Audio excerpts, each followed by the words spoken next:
You're listening to the Cantina Cast, your home for thought-provoking Star Wars talk.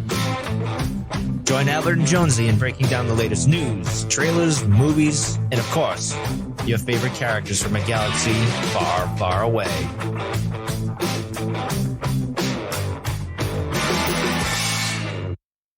Hello, everybody, and welcome to the Cantina Cast.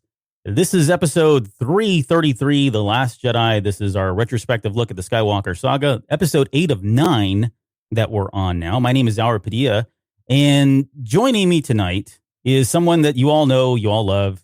It's been a while. In fact, I didn't realize just how long it had been until he told me that it had been 7 months since he's been on the show. Now, we promised you he would be back, and we kept that promise. He kept that promise. He's back. Welcome to the show, Mr. Jonesy.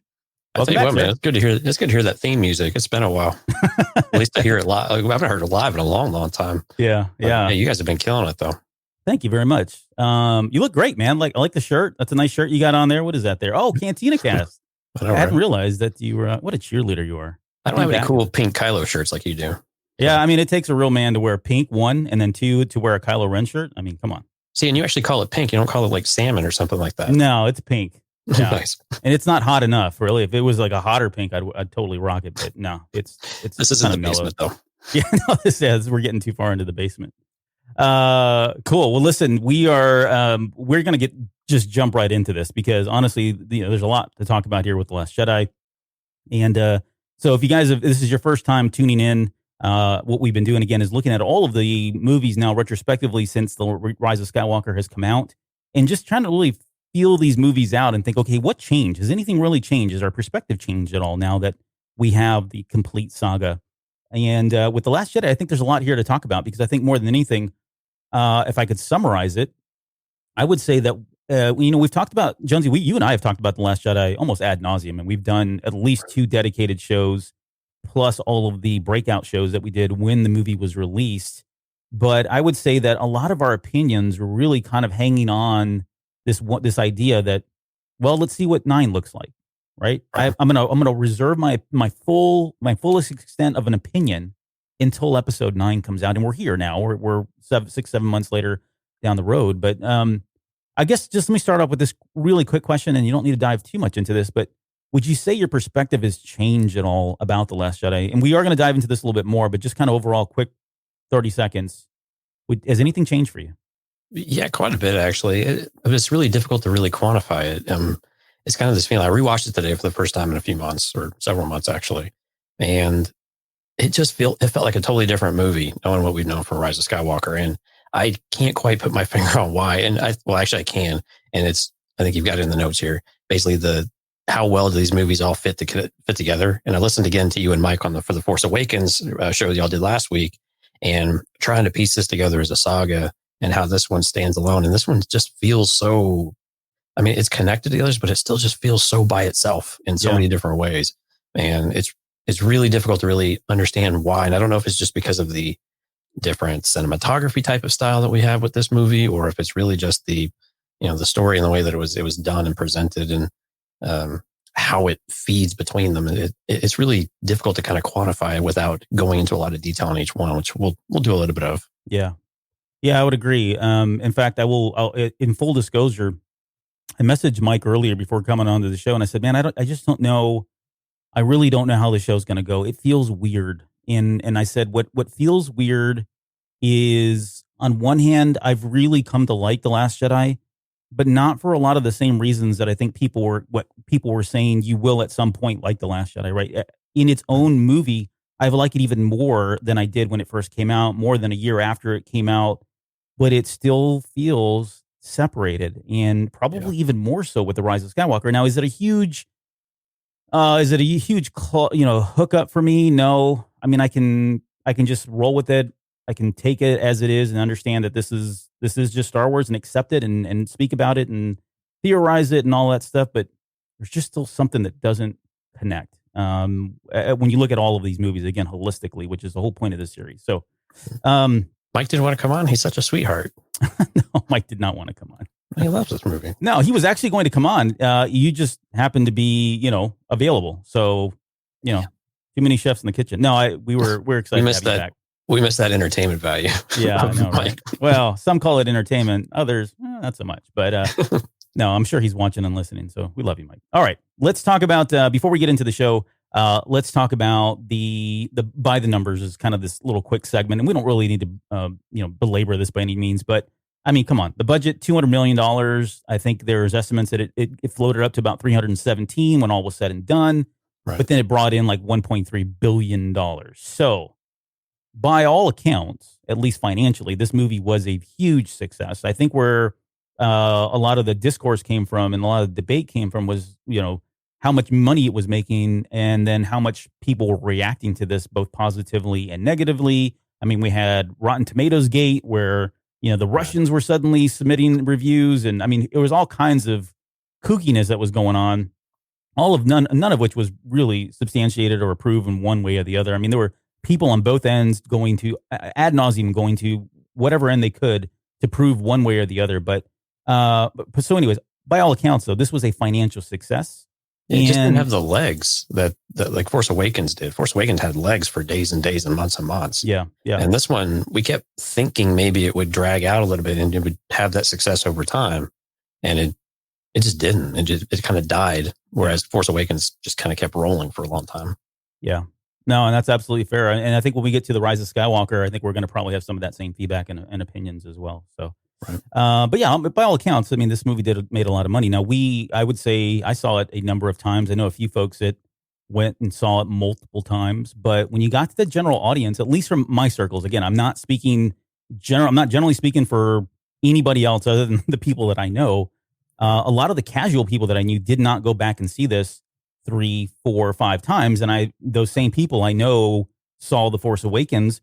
Those same people, to be fair, did not see The Rise of Skywalker 3 or 4 times. So I don't know what was so magical about The Force Awakens. I mean, we kind of broke that down, but maybe it was just the weight and the anticipation that played into that, right? The nostalgia of seeing all these old characters back. And as we got into 8 and as we got into 9, that fell off because these characters fell off. So no, I don't mean any disrespect from that, but you know what I'm saying? Like the main characters started to leave, but right. Well, I mean, and you're right. I mean, we had all this excitement for years and years of buildup, and Star Wars was back, and people were being reintroduced to it.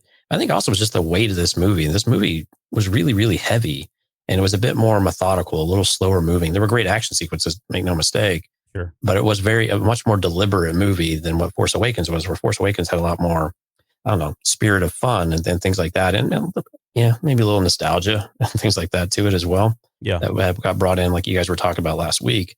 But I think a lot of it was just this gravity of it. I mean, I'm kind of curious, like how Empire may have been viewed back in the day, where it had, again, this kind of emotional weight to it. And it plodded along a little bit, even though you had some really great action sequences kind of built around it on the ends. Yeah. And you bring up a good point, because that has been talked about. It's been debated about. It's been written about. And that being that the Empire Strikes Back was a little different than Star Wars Episode 4. You've got a different director coming in. You've got different influencers. You've got more money now, higher expectations, right? All this stuff gets put into like this pressure pot. And so the movie that came out was a slightly different movie, albeit a great movie, one of the best Star Wars movies, in my opinion. And you had the same thing happening here with The Last Jedi, where you've got a different type of director, right? You've got different writing styles, different cinematography. I think the one thing that was kind of that obvious, and it's an obvious thing, but that one thread that existed with the original trilogy and the prequel trilogy was obvious. You had one creator. You had one mind that was spinning the story, that was dictating, saying, this is how it needs to happen. Now go write that.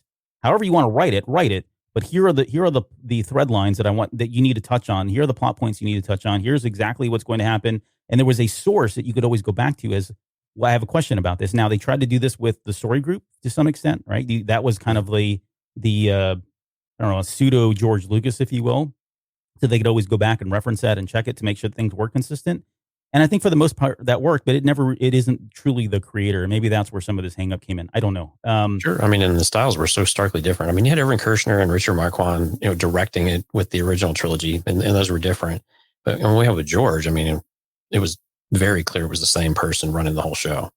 Yeah. And with these were starkly different. The other ones at least had some connectivity between them. They had a little bit different style, but they still kind of fit the mold pretty well, even though they had different tones. But this one was just so starkly and visually just so different than some of the others, and especially this one with all the red and everything. Of course, we got that in the in all of the pre-release merchandising and it was everywhere, advertising, all that. Yeah, they were really accentuating the red, which was really cool. I thought it was really neat. I love it. It was different. It was different for Star Wars. Right. Like you see that in other movies and maybe even other genres, I guess, to some extent. Although that's probably a fair statement, but definitely you see that from certain directors, certain producers, maybe even certain movie companies or entities, right? They try to brand it. There was almost a branding that went with this prior to the movie release. And we got these reds that we were talking, that you're kind of, you can see it in the background here, but that, we had Crate, we had the images, the still images of everybody wearing red cloaks. And of course, as Star Wars fans, even before the movie came out, we were like, what does all this mean? Right? We'd never seen anything like this. It's almost it reminds me of like the red balloon and the red that's used in The Sixth Sense. And I don't want to go off on a tangent here, but when you go back and rewatch that movie and you start focusing on the red, it's significant. There's things that it means something. And I don't know that it really meant much in The Last Jedi, but it was different and it did stand out and it did bring about a certain attention from people like us and people that like to kind of dive into a lot of this stuff. Yeah. Well, especially with all the doubt that you had with Luke Skywalker, right? I mean, coming in this movie, we'll talk about it, but when you came into this movie, is Luke dark? Is Luke going to go? There's a lot of really concentration around him. And of course, we've got him kind of on this looming on the poster, right? And you kind of see it behind you. Looks like you're Luke Skywalker right now, actually. Well, maybe I am. With your hoodie. Yeah. There you go. Yeah. So he's just looming in the background. And it was, and then they had variations of that, of how well you could see his face. Yeah. Stop picking his nose, though, Albert. I'm doing this on a green screen, so that's pretty impressive. Yeah. Okay. It is pretty good, actually. Yeah. Well, I've had a lot of practice. Well, okay. People just listening to the show, you'll be like, what the hell are they talking about? I was just picking Luke Skywalker's nose for those of you that listen to the audio cast. So this is what you're here for, and we appreciate you being here. Yeah. All right. Okay. So let's get into some more off-screen moments. We kind of just segued right into it, but let's just talk about Rian Johnson. Pull the Band-Aid off. Rian Johnson picked this movie up. He was announced in 2014. In June of 2014, he was confirmed in August of 2014. And before the movie, by all accounts, before episode 7 was done and released, he'd already written the script for episode 8, which now that we've talked about like episode 7, we know they were still making changes throughout, through stuff, right? Pretty negotiating, exactly. Negotiating some changes at the end there. And there was some back and forth. I mean, and Johnson acknowledges this, and so does Johnson and Abrams. They both acknowledge the fact that they were trying to stay at the hip, especially when that last scene. I mean, there was even an account that Mark Hamill was like, whoa, time out. You've got this written in this script, and he'd already read 8, and he was still filming 7. He was like, because there was a scene in there at the very end when she comes up the Jedi steps in The Force Awakens and is ready to hand the lightsaber to Luke Skywalker. He's sitting there and he's like meditating and floating rocks, right? And so he reads that in episode 8 script and goes back and calls Abrams. Is like, hey, time out. We're not filming this. And he's got it written as that. So again, this script was already churned in at that point. But and this kind of leads into, and I'm kind of stoking the flames here because I want to just talk about what Johnson brought to the table as a writer and as a director. Now, I don't want to, so Jonesy, if you can, I'm going to let you speak to this, but let's not get into, was this a better movie, any of that stuff, but just from a pure creative perspective, what did Johnson bring to the table? Well, I think this is what people were excited about too, right? A different perspective, from what his other movies were, from what we were used to seeing, using him as that kind of template for it. And what I think we did get, so someone who wanted to concentrate on the characters and the challenges that they would face and not have them be so static and not be so predictable, right? Mm-hmm. And that was something, and of course with the Blu-ray, we got this amazing documentary behind the scenes of how this all worked. And we got to see firsthand the challenges that the actors and the crew went through to make the movie as well, specifically around the story. And so I thought that was an interesting thing. It was a bold move, and this is what they kept telling us in the as they led up to the release, that, it's different. And quite honestly, this is what people wanted, right? So after Force Awakens, you guys touched on this last week. With Force Awakens, it was a safe move. It was pretty familiar. We wanted to break, we were like, let's break the mold. Let's show some new stuff. Let's see some new Force stuff. Let's have a different take on it. And when they brought Rian Johnson in, they kept pushing that envelope. They kept saying this. And our expectations rose as a result of that. And we already knew we were going to get a different visual style. And you'll probably remember his name better than I will. His right hand man. What was his name? No, if you would have not asked me, I would have told you, but no, go on. I know you're talking about. Right. But that tag team, like, just the composing of the scenes and the, just the way that they put this together visually, we started to see it was going to be different visually than what we were used to. And yeah, those were exciting. Those were nervous things for us, but it was also exciting. We were wanting to see something that, stretched us a little bit with Star Wars. Now, it stretched people in different ways than maybe they anticipated, but yeah, that was kind of what we asked for at the same time. Right. One of the things, so for Rian Johnson, now I will say this, prior to this, I had never seen any of his movies. Looper was his only big one, right? I think that was his only big one. I think he had another one that he did. And there's probably people cursing us because we don't know all the Rian Johnson movies, and I don't. Sorry. But I had never seen a Rian Johnson movie. I will say this, since this movie, it made me want to see Knives Out. And that movie was an amazing awesome. cast too. I mean, well, yeah, the cast notwithstanding, right? But that film was freaking phenomenal. Right. And so what I will say, I guess, again, so to kind of touch on the question here about Rian Johnson, what did he bring to the table? So at least from my perspective, my opinion, I think he brought an intelligent level of writing to Star Wars. You go back and you watch this movie and you watch in the things that he wrote, the things that he did.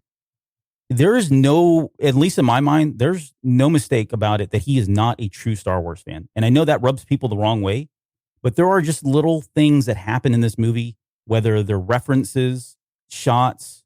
Today, like one thing that I caught I wasn't even expecting it, but when he does the dissolve that Lucas does, and he only does it once, but he does it when he jumps between Leia and Kylo Ren right before he blows up the thing, he does a dissolve. And It's very similar to the Empire Strikes Back that Kirshner did with Luke and Vader when they're talking right after Luke loses his hand, right? Right. So that transition, just little tiny things like that and references that he makes and that sort of thing. Again, and he does, I mean, he's come out and says this, and I'm sure everybody says this, right? Oh, yeah, I played with Star Wars toys, and I was a huge Star Wars fan. And sometimes you believe these folks, and sometimes you're like, okay, but you really probably weren't that big of a fan. I truly take him at his word that he was playing with these toys as a young kid and creating his own Star Wars stories. Now, is that the Star Wars story that a lot of people liked? Well, I would say a lot of people did, and a lot of people didn't. That doesn't mean that that he's a bad director. He's not a bad writer at all by any means. And I'll say this about the film too. Directing style, that movie is probably the most beautiful Star Wars movie that's ever been put out there. And we've talked about this in the show. I think we've just reiterated not too long ago, but every shot is purposeful. Every frame is purposeful. Every, all the cinematography that's there is just, a spectacle to behold. I mean, you could take every one of these frames and shots and they look like posters or paintings and all of that, right? So the amount of time that he put into this, I think says a lot about him. And then the only other thing that I'll say about him too, and this is where I'm going to put on my work cap. But you think about all the trouble that we had with writing from like Rogue One, and that turned out okay. I'm not saying anything about that, right? But the writing that we had with like Rogue One, the writing that we had with Solo: A Star Wars Story, the writing issues that we had with The Force Awakens, the writing issues that we had, The Rise of Skywalker. This guy sat down, put out a script, and was well ahead of schedule. I mean, this is all documented in the director and the documentary for Last Jedi. But I mean, he was dedicated, right? Dedicated to the work, dedicated to the art, dedicated to the franchise, and he really did put his best foot forward. I really sincerely believe that. Again, whether or not that resonated with everybody, probably not. But you can't dispute the fact that he had his heart in this movie. I mean, the dude was buying pizzas before the movie even started, too. Right. And again, I think that's why it's important to go back and watch the documentary if you haven't. I mean, it's been a few years now. Hopefully you have. Yeah. But I think that's the thing you really got to gravitate to is like he has a reason why he wrote the story the way he did and he took the characters in the direction he did. It was very well thought out for the most part. Right. So it's something that he had a plan. He had an idea. Now, he had to bring everyone along with it, including Mark Hamill, of course, which was very well documented. And I'm kind of curious how the conversations really went with Kathleen Kennedy and the Disney brass as well, of how comfortable they felt with this being shooken up. And I know some of them were like, no, this is great. Rah, rah, rah. Let's do the different things. But it was very deliberate though. I mean, this was a movie that he wanted to change the way that we look at these characters because I mean, I know how I wanted Luke Skywalker to be. I think we all kind of knew. We all did. Absolutely. We all wanted Luke to be this heroic guy that like we had in the expanded universe or Legends, whatever you want to call it now. And, you know, we had this mental image of him and he's a hero to many of us, especially you're in my generation. And for that to be, you know, changed is difficult to kind of tolerate and deal with sometimes, but it's still, but it was like to your point though, it was very intelligently written. It was very deliberate. It was very intentional and it was very well thought out to an extent. Now it seemed to be a bit in a bubble. Yes. And I think that's where we tend to have our misgivings if we're going to be critical about it, is it was kind of done in a bubble. Yep. And then that is the one thing, and we'll kind of just jump in. That's a perfect segue. Thank you again. Wow, you're such a professional. When we talk about Rian Johnson, and I have versus Abrams, and I don't mean that in any other way than just comparing the two, right? The juxtaposition between their styles of writing and the stories that they were trying to tell. Kind of like we talked about at the very beginning of this episode, the movie on itself stands alone. It's an amazing movie, beginning to end. The acting's great, directing's great, the writing's great, storyline's great, special effects are great, the music's great, yada yada yada. Where the problem still exists for me, and I don't know that it was really resolved anymore, is when you try to put the three together and say, okay, what is this story beginning to end? Are there contradictions? And we're not going to get into the argument of, well, every one of the trilogies has, you know, contradictions and all that. That's not what we're talking about. This is very different because, again, with those, at least you had the consistent line of George Lucas as being the sole creator. With this one, this really puts in question the some of the choices that were made and some of the allowances and the liberties that were given to people like Abrams and people like Terrio and even Colin and all these other people that were a part of the sequel trilogy. It really begs the question of, like, was this the right decision? Was it okay to have people come in and bring their own stories like this and then expect these stories to just kind of make this cohesive story without really the contradictions or the backlashes or feeling like it's too different? And when you look at these three movies together, this one does feel like it stands out. Like it almost feels like you could take 7 and 9 and pair those together, and then 8's kind of out here doing its own thing, and it's really pretty and awesome, but they just don't all go together. And I think that's the problem for me. Not any one of these individual movies as its own, but just, again, collectively as a trilogy, it still doesn't feel cohesive enough for me. There's still a disconnect.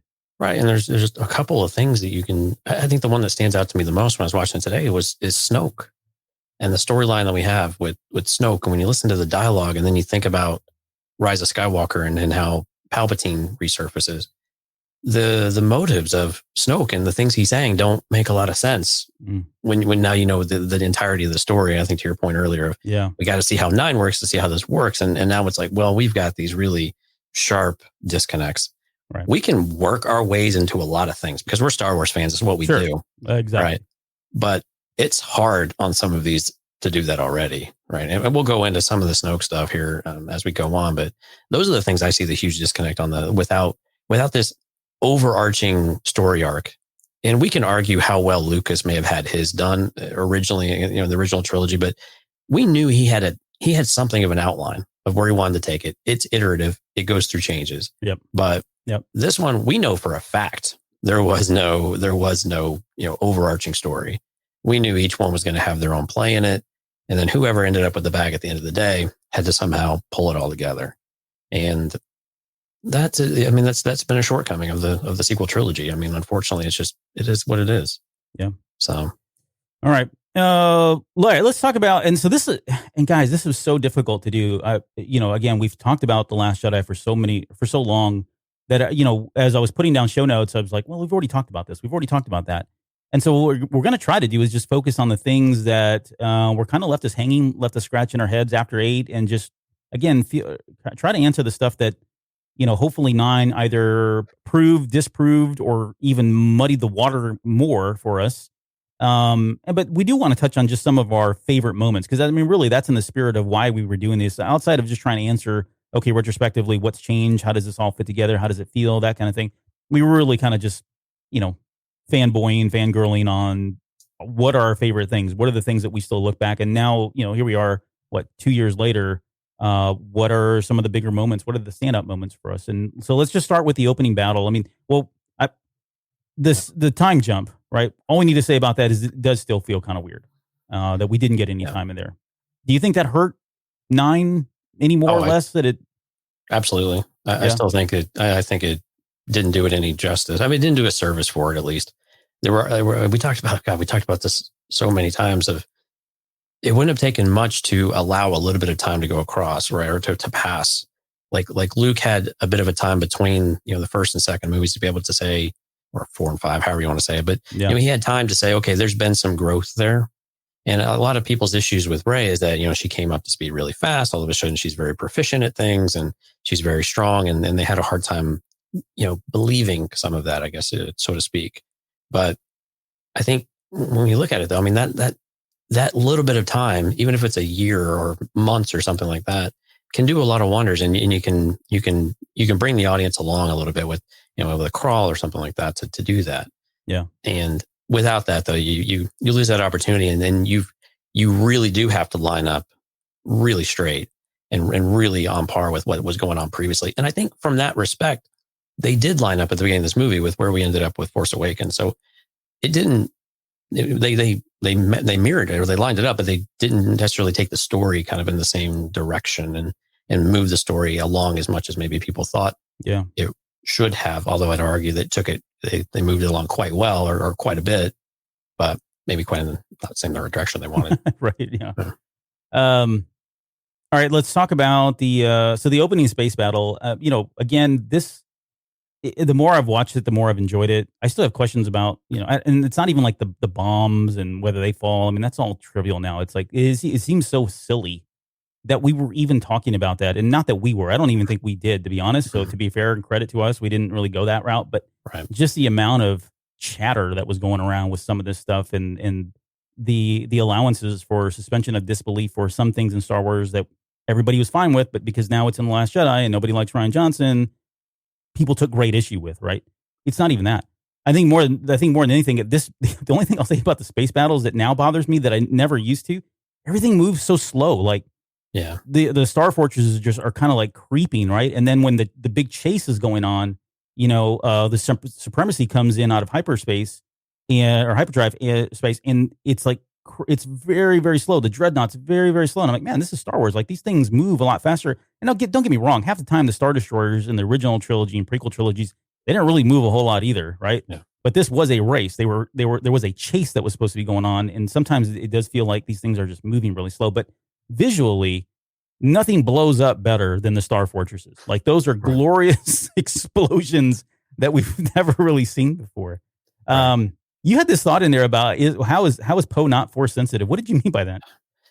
Okay, so we talked about this forever ago too. When he's going through, this is actually still one of my favorite sequences of the movie, is when he's going through and he's blowing up all the cannons on the surface of the Star Destroyer and all that. Yeah. But you have this moment, he's got the goggles down and it's like in slow motion, right? And he's doing all of these things, and I'm just like, how is this guy not Force sensitive with what he's doing and the abilities that he has and that was one of the things I had hoped for, because of course we know the comics as well, right? We know that his mother had a Force tree that was given to her by Luke Skywalker, because we're nerdy like that. Mm-hmm. And so we know these things. We're like, okay, how did some of that stuff not maybe rub off on him to where we would, we have this kind of overall, kind of cooler character? Because when we got to Finn, we started thinking, okay, well, Finn's not Force sensitive like maybe we thought he might be after Force Awakens in some ways.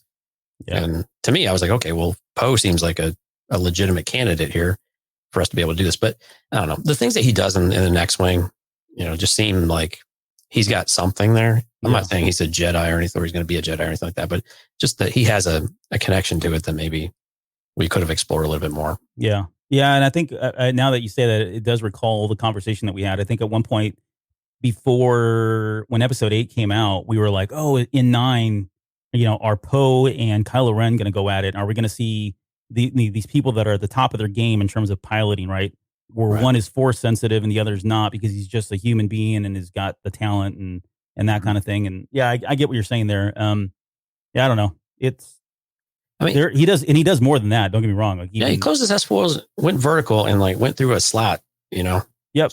Like without even thinking about it. When he pulls into, I can't remember the name of the hangar. Now. The hangar, yeah, and like just cuts the engines off right as they go into, light speed. Yeah, and stuff like that. It's just like, okay, it's extraordinary abilities that we've never seen or even read about, at least in canon or even in Legends to some extent.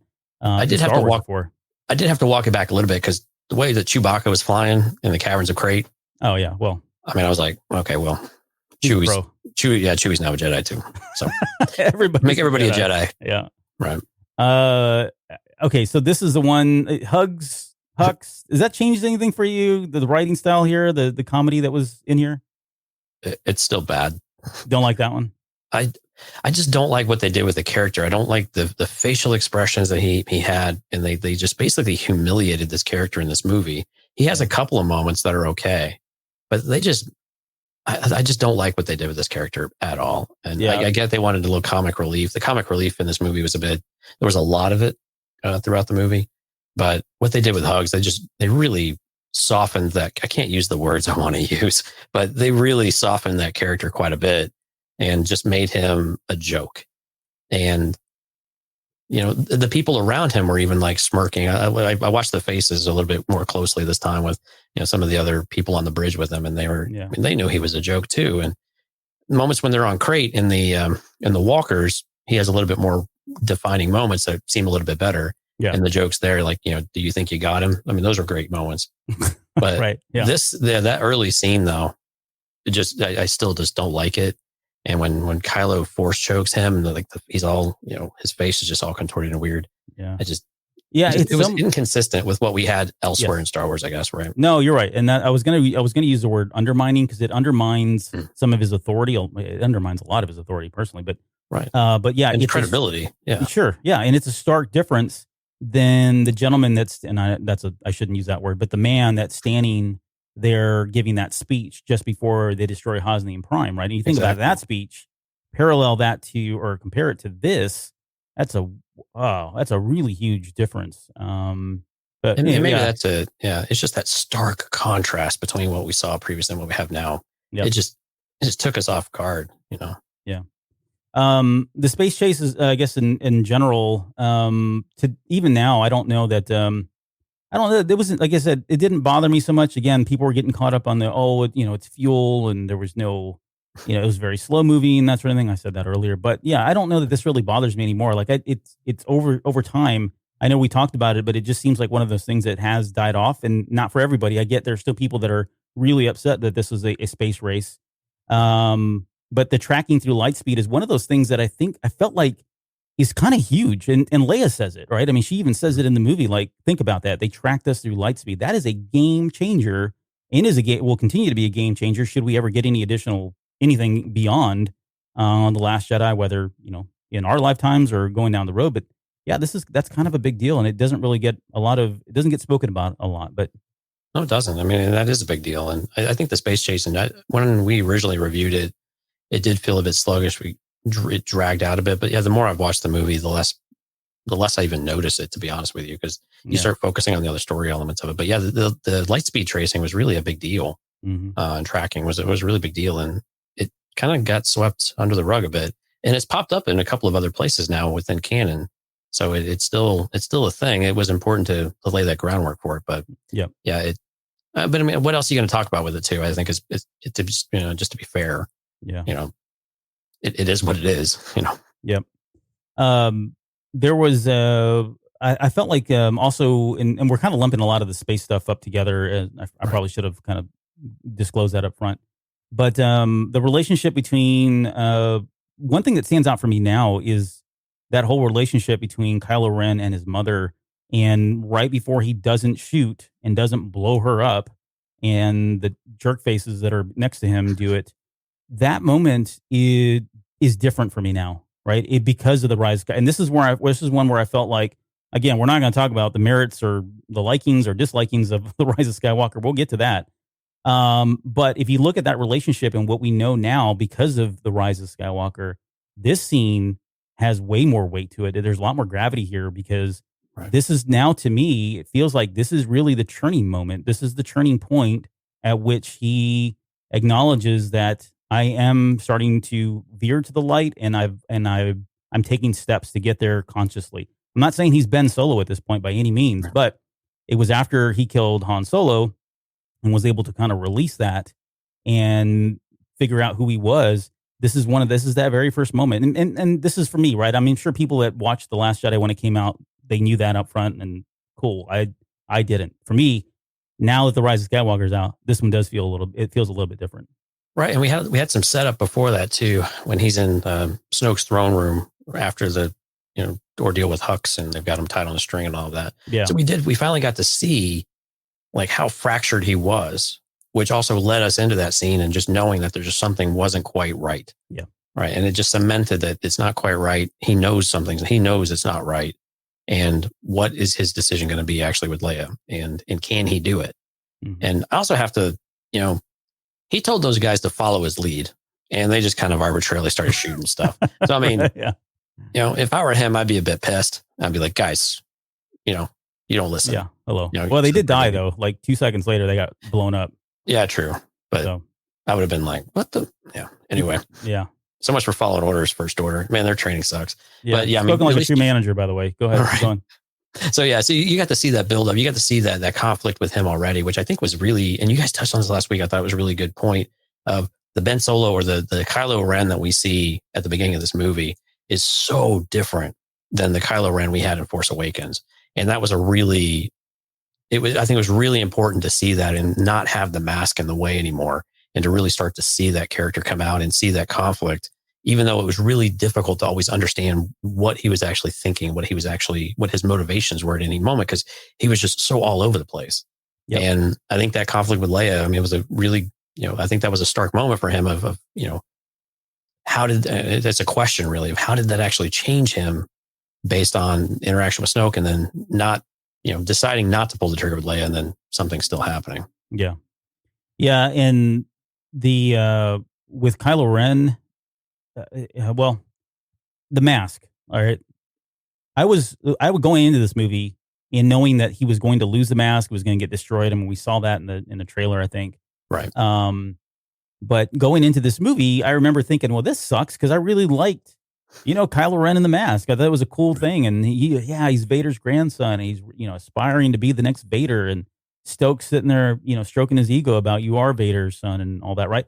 That was all great stuff. And then when the movie came out, and I got what Johnson was doing, and I actually do appreciate it. I appreciate the fact that he took the mask off, because we got to see Adam Driver, who's probably going to be one of the best actors of our generation, honestly, of this generation at least. He's just amazing, and we didn't get to see that, and I get it now. I'm like, okay, yeah, you were right, Johnson. I'll defer on this one. Then we get to The Rise of Skywalker, and the mask goes back on, right? And that's where I'm like, okay, see, this is what I'm talking about, guys. You don't. If I would have just rather it, if you're going to take it off, and let's be done with it. Let's not bring it back. Well, but look at the symbolism of it, though, right? Yeah, and I think that was okay. Yeah, it looked weird. To your point, all of a sudden it looked out of place. Yeah. Yeah. Jonesy's driving. He's actually driving right now. If you're listening on audio, no, he's not. Driving and podcasting. Okay, let's so going on with the space stuff. Let's talk about Leia in space, and this again, another one that was a super controversial thing. I don't know The Rise of Skywalker did anything for us other than it just kind of reaffirmed that Leia did have some training, and she was trained by the best, if you will, with Luke Skywalker. And so I don't know, this scene makes more sense. I don't think I'm sorry to interrupt. The Rise of Skywalker novelization did a lot better of helping this scene out than anything else did. Yeah. Yeah, no, that's very true. I was fortunate enough just to finally finish. I'm like so far behind, guys. Finally finished the Rise of Skywalker novelization just a week ago. Yeah. And so you're coming in with kind of fresh eyes, fresh perspective. Yeah. Yeah. And so it was really nice. You finally got it really helped fill this scene out a bit. You don't get it in Rise of Skywalker. Like you said, you get a little flavor of it, but you finally get, the things of the abilities that she had and how she was different than Luke. I don't want to say she was better than Luke, although there's an argument there, but she was definitely different from Luke with some of her abilities of what she was able to do.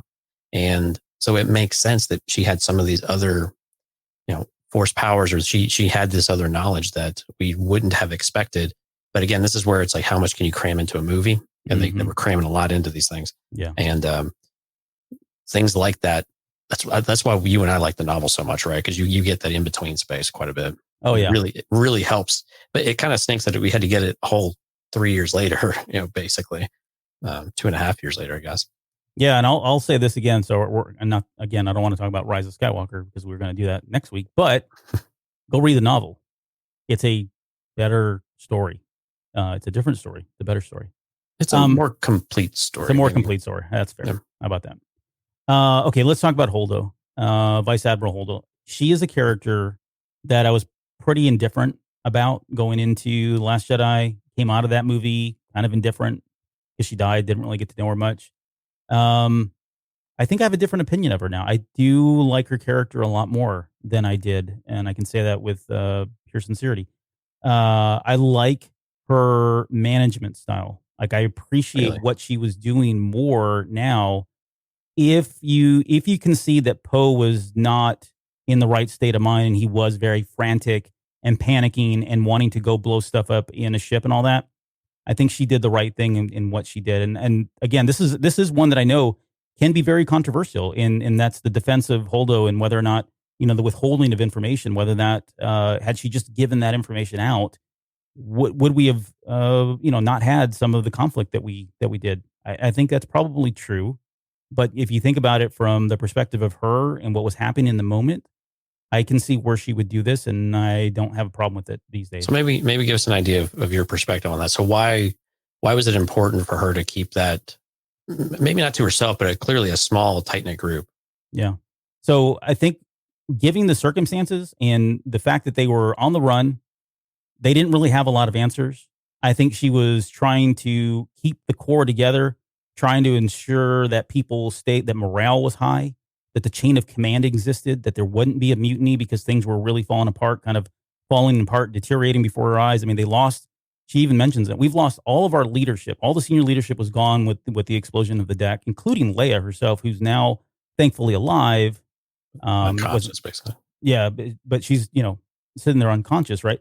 Mm-hmm. I think she had a very, very fragile situation. And the only thing that she could do was ensure that everybody stayed the course. And she never said it. Look, I don't have a plan. But I think from my perspective now watching it, it feels like, she doesn't. But she can't go out there and tell everybody, look, I really don't know what we're doing here, and I don't know if this is right. Maybe she could. Again, I'm not saying that, but I get where she was going. I get what she was trying to do and how she was just trying to keep it all together. And now, so from that, now you got somebody who is like, let's go blow stuff up. Let's, I've got a plan. You're not taking the right action. I mean, I've been in situations that not have necessarily been life or death, but I've been in situations where things are important. And I know other people have very great opinions, and I'm willing to entertain those opinions. But at the end of the day, I can't just start allowing everybody's opinion to persuade me, because then it looks like I don't know I don't have it together. At least I'm not doing what I think is right. I'm just being influenced by anybody who's loudest. I'm only being influenced by the squeaky wheels. And from a leadership perspective, I don't think that's a really good situation to be in. I think it does put chinks in your armor to allow that to happen. So. Right. And I think that's the important point, right? It's the timing and the audience. If Poe would have done this differently, not in front of everybody, I could see where I would probably have a little bit different expectation that I guess he's a captain at this point. So maybe rank matters a little Captain, bit here. Commander. Yeah. Well, it was commander, right? Now he's captain. No, I was quoting him. He's like, I don't care what you call me. But anyways. Right. Yeah. No, yeah. I mean, it's a good point. I mean, I don't know how that influences, but had he done it maybe in a better way or the right way, maybe she would have brought him in the loop on what they were actually doing. Because again, you need people to be advocates for what your position is and where you want people to be, for the very reasons you laid out, for higher morale and to make sure that, you don't have dissension in the ranks either. So I tend to agree I tend to disagree a little bit with you that she should have been more transparent with what the plan was, especially with, again, to your point, the limited number of officers they now have. People are now stepping into roles that they don't normally do. Yeah. So you need to reform the ranks a bit and get people comfortable with what's going on. Now, again, she was doing that already with other people, then, cool. And Poe was just on the outside looking in, and you understand if you feel his frustration because he's used to being the right-hand man. Yeah, absolutely. Right. Yeah. I mean, she tells me you're the last thing we need right now. Well, yeah, I mean, and that boy was absolutely on the money. Yeah. He was just all over the place. Yeah. Okay. Now here's this one. We're going to talk about Rose.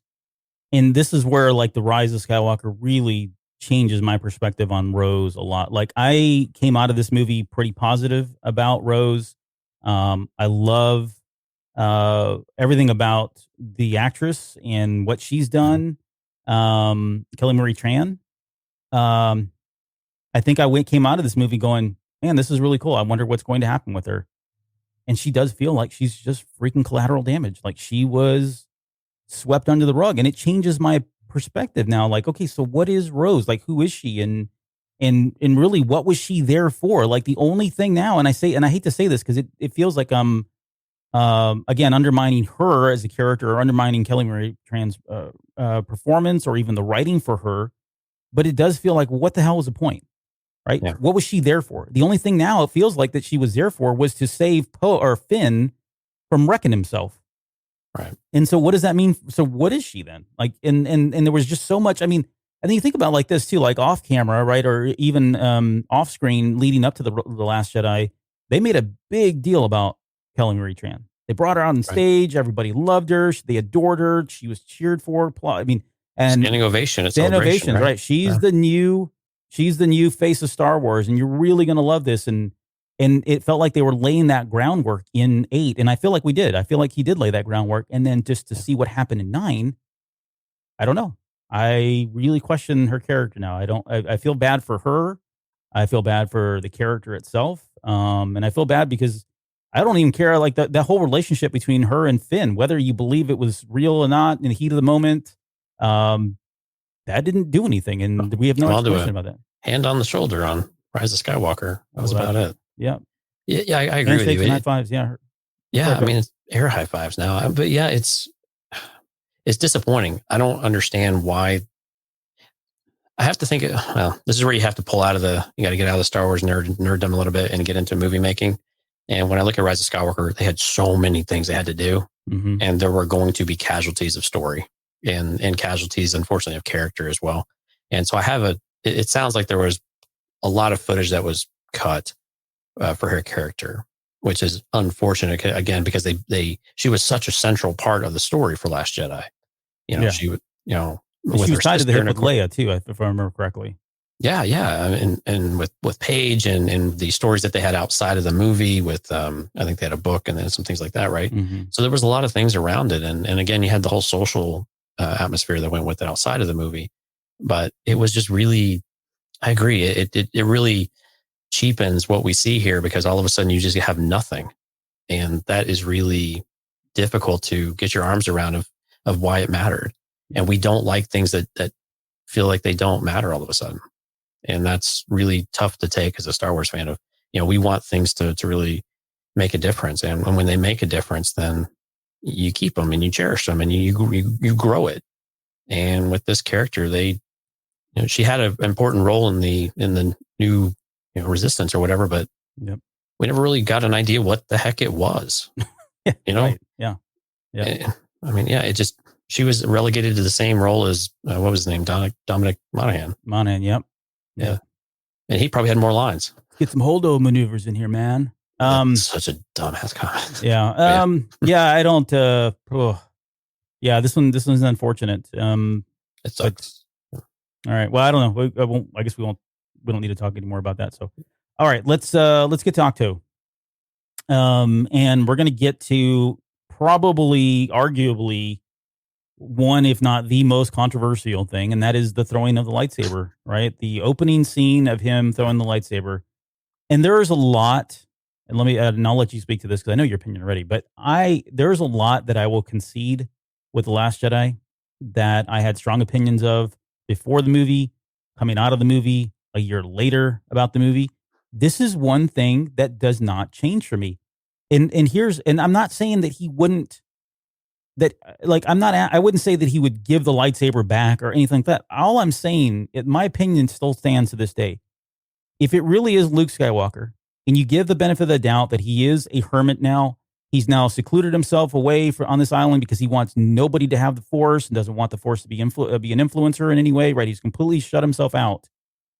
and this person comes up and they've got a lightsaber and they hand him the lightsaber, I'm not going to pitch it around off my back or whatever else so it can go get picked up and someone else can go do something terrible with it.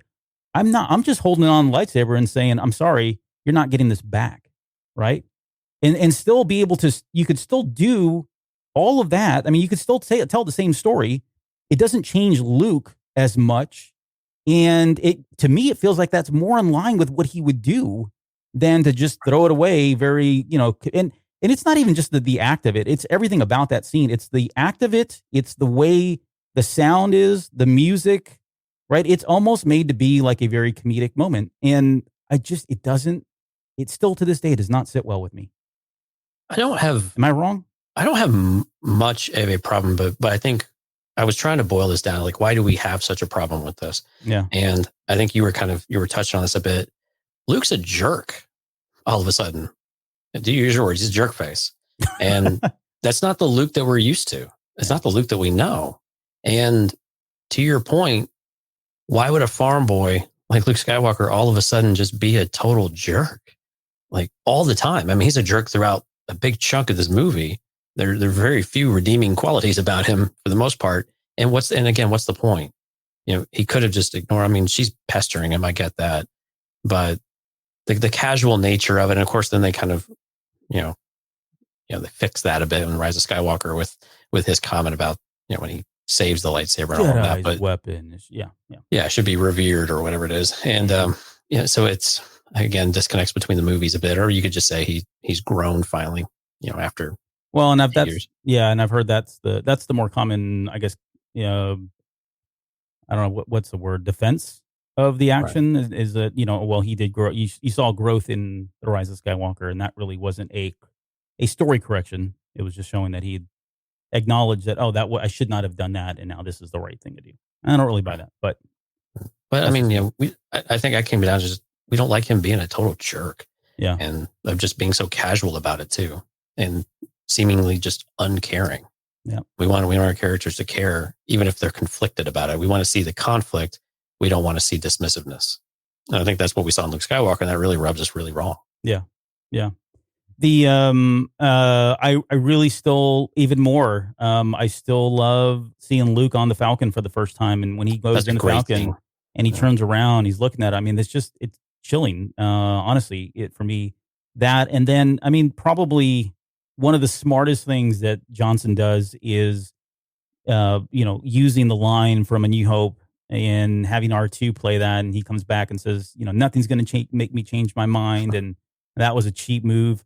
I mean, that was pretty brilliant, I thought. I mean, and I wish I could say I was smart enough to think about that, but one of the most simple things in that scene that make it one of my favorite is the tone of Luke's voice when he says R2. Yeah. And he has that youthfulness to him all of a sudden, and this light kind of finally shines just a little bit, and we finally see a glimpse of the person that we know he is and still can be. Right. And that, along with the Sacred Island, watch the language. That part too is very. Those are great comedic. Those are the great comedic moments, right? They're subtle and they're so in tune with the characters, and they're so fun. But that entire scene, in the Falcon, the way they lit it with the hood and still the shadows, just fantastic. I mean, I would just take a screenshot of that and just look at it all day. It's just beautiful. Yeah. Yeah. All right. And so let's talk about, so we're on Octo still. Let's talk about race training. Now, I didn't mention this early on, but again, if this is the first time you've joined us for these Saga movies, what we're doing again is going through our favorite moments and talking about perspective and changes and that sort of thing. But then at the very end, we want to talk and kind of break down a particular scene or moment. And I want to talk about race training, but my moment is going to come from some of the training itself. So we're not going to dive into this as much because we'll save it to the very end when we get there. But I will say that seeing Rey use the lightsaber because this is really her first. I mean, we saw her fight with it, and I get that at the very end of The Force Awakens. But just seeing her in that moment when she's out there by herself, the music's playing, you've got this gorgeous cinematography and these crazy aerial shots and all that. That's all very great stuff. I mean, I really enjoyed all of that, even to this day. And just that moment when she picks up the, Anakin Skywalker, lightsaber or Luke's lightsaber, whoever you want to say it, she claims it to be now. I thought all that was great. And then what I'll really get into a little bit later is kind of the equal light, equal darkness aspect of it and the balance of it all in Luke's teachings. And actually, I'm going to tie that back to the Old Republic. So get ready for that. Anyways, but what did you think overall, just holistically, I guess, about all of her training? And we can even touch on the novel if we want, because we got lesson 1, we got lesson 2, we never got lesson 3 in the movie, but we did get lesson 3 in the Last Jedi novelization. Yeah, which I didn't really particularly care for that scene with the villagers and all of Villagers, that. yeah. Yeah, that was a little out of place, but I think can we call it training? I mean, are we really going to call it training? She didn't get so much physical training. I think she got more like philosophical training or, I don't know, theory. I don't know. Something to that effect. Yeah. I think that's a fair assessment. Yeah. I mean, and granted, I think we liked this stuff, right? Because we got to see this take on the Jedi from a different perspective, right? Right? Yeah. And I don't want to steal I don't know what your thunder is, but I don't want to steal it.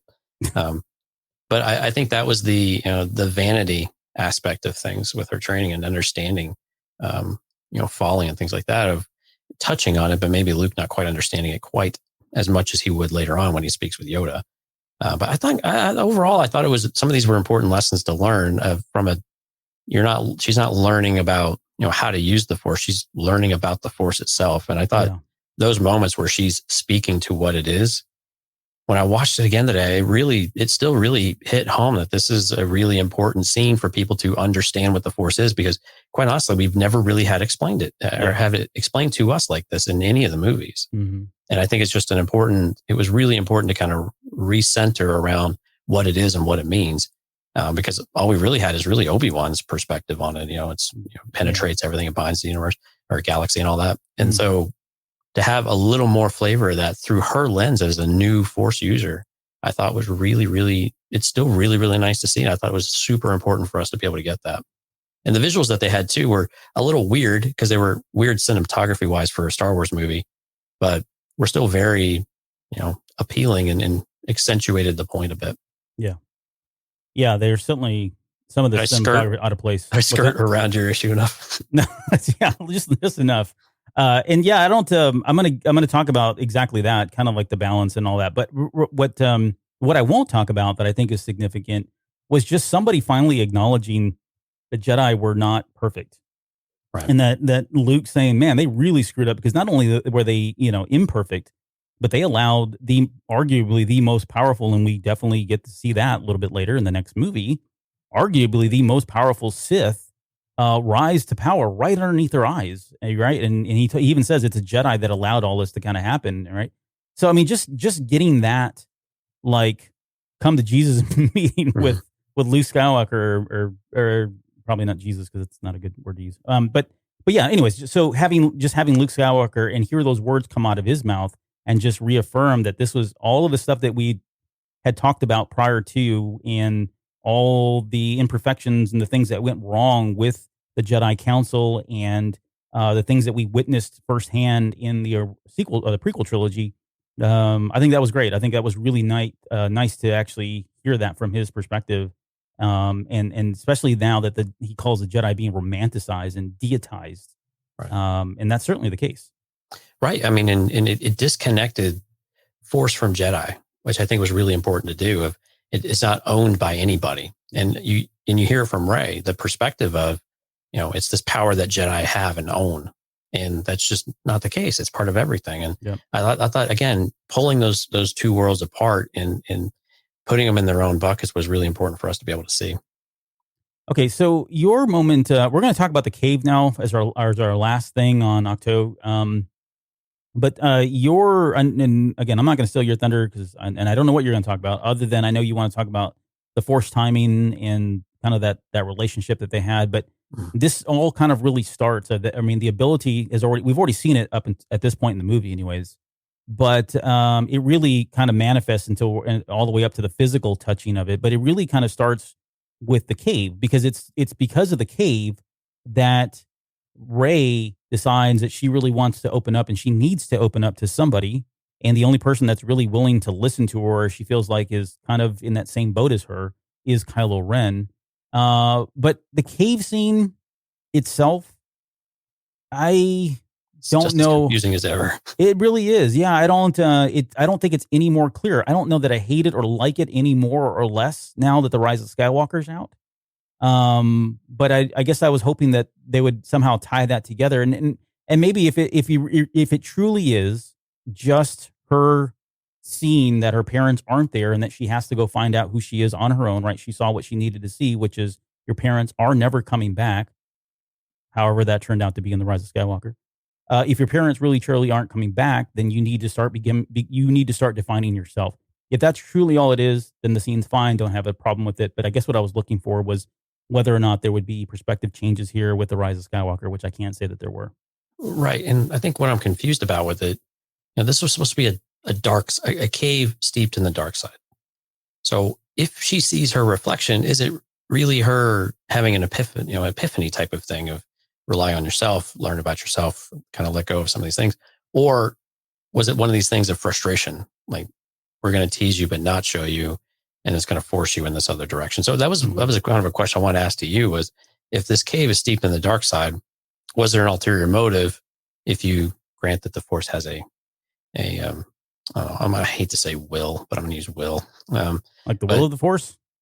Right, but you have temptations of each side of it, right? Both light and dark. And so, if it's a dark side cave, what would be the point of that?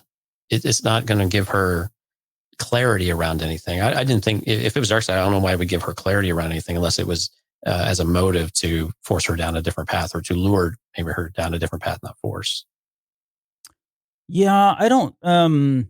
Maybe the comic. Do you remember when Qui-Gon went into the tree in that comic book? Yeah. I want to, and I'm trying to. I should have researched that prior to. But I want to say he wasn't necessarily confronted with like his darkest fears per se, but he was confronted with a vision of how things could go and become. Right. So I don't know that the caves really are about. For Luke, it definitely was, right? It was like, okay, your greatest fear is being presented. You're going to become the very thing you're seeking out to kill. For Qui-Gon, I don't think that was the case. I think it was just really, hey, look this is how things could turn out. Things could get really bad, and you're going to have to figure out how to navigate through this. And so maybe from that angle, maybe it really is for at least for Rey, it wasn't so much about confronting her greatest evil per se, but just confronting fear. And those aren't necessarily mutually exclusive, right? I don't think something doesn't necessarily need to be evil in order to be fearful or fearsome, right? Mm-hmm. Am I making sense? I don't know. And I think the fear is important to set, because she was actually one of the first ones. I'm trying to think if she might be the only character in the Star Wars saga movie wise actually admit that she was afraid of something. When she's telling Luke, he keeps asking, pressing her, why are you here? She's the first one to actually openly admit that she has these things going on and she doesn't know what it means, and she's just scared. Yeah. What did Luke say? I'm not afraid. Right. I mean, yeah, no, it's a great point. Yeah. And Anakin was the same way when he was a boy. They sensed much fear in him, and then seeing right through him, and where she was very transparent about it. And I think that's where the cave is interesting to kind of continue to debate. She's pretty open about it, but she just doesn't know what to do with it. Yeah. Yeah. There was one last thing, sorry, about on the island here, and that's the Yoda, right? Yoda manifesting, coming back. I'm trying to remember now. Like, I don't think I don't. It's not any more clear to me whether or not Luke and Yoda had been in contact prior to him shutting everybody out. Like, I get once he shut himself out, my instinct tells me that he shut himself out from everybody, even the Force ghosts, because it did sound like they were just reconnecting for the first time. Like, he was, and somehow Yoda probably could see him, but they necessarily weren't in constant contact. But I don't think that I really got a sense one way or the other if they were, again, in contact prior to him cutting himself out. Maybe they were, maybe they weren't. But him coming back and kind of teaching them this one lesson about passing on what you've learned, and telling Luke it's not all about your wins that you need to pass on, right? That's great knowledge that you need to pass on, but you also need to pass on the knowledge of the things that you fail at, the things that you're not good at, and really help people grow from that, right? It's all this very cliche thing about, oh, you're going to learn from my mistakes, and I'm going to, you can benefit from my misfortune, that kind of thing. And that's really the lesson that he's passing on here. And then the second lesson that he does is just tell them, look, as masters, we grow beyond what our students are, right? And so meaning that you pass on what you know, good and bad, and you do that so that your students, your children, the people that look up to you can become more than what you are, right? There's something very obviously very noble about that. There's something very, parental about that. But it's just surprising that I guess Luke never had that lesson, and that's fine. I'm not gonna debate whether or not, again, this is a character flaw in Luke or it wasn't written correctly for Luke, that he should have already had this. But I do like that. All I'm saying is I do like that it was Yoda of all people that came out and gave him this lesson. And then the only other thing is the other big thing that happens here is that we get another level of force power, and that Luke or Yoda is able to kind of use his cane to bonk him on the head, and then is able to manipulate the real world by pulling lightning down and burning the tree. But so anyways, your thoughts on all of that before we move on to Canto Bight? Yeah, I'm going to defend Luke for a minute here. So he's got the weight of restoring the order and all of these other things. And so he is trying to, I think this is why his speech is important of where the Jedi were and what he had bought into even of himself. Right. Mm-hmm. And I think when you have that, he has this pressure that he's put on him to be perfect and to not make the mistakes of the past and to make everything rosy and perfect and kind of forget that lesson. And you can understand it to an extent of why he would be. I'm not saying that it's right, but you can almost understand why he would have this significant fall in this kind of severe, depressive type of state as a result of it.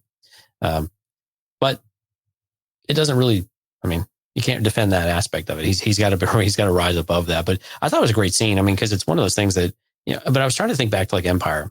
Did Yoda ever really admit to all of their mistakes? No, not really. Well, hold on. He doesn't in the movies, but he does in the comic book.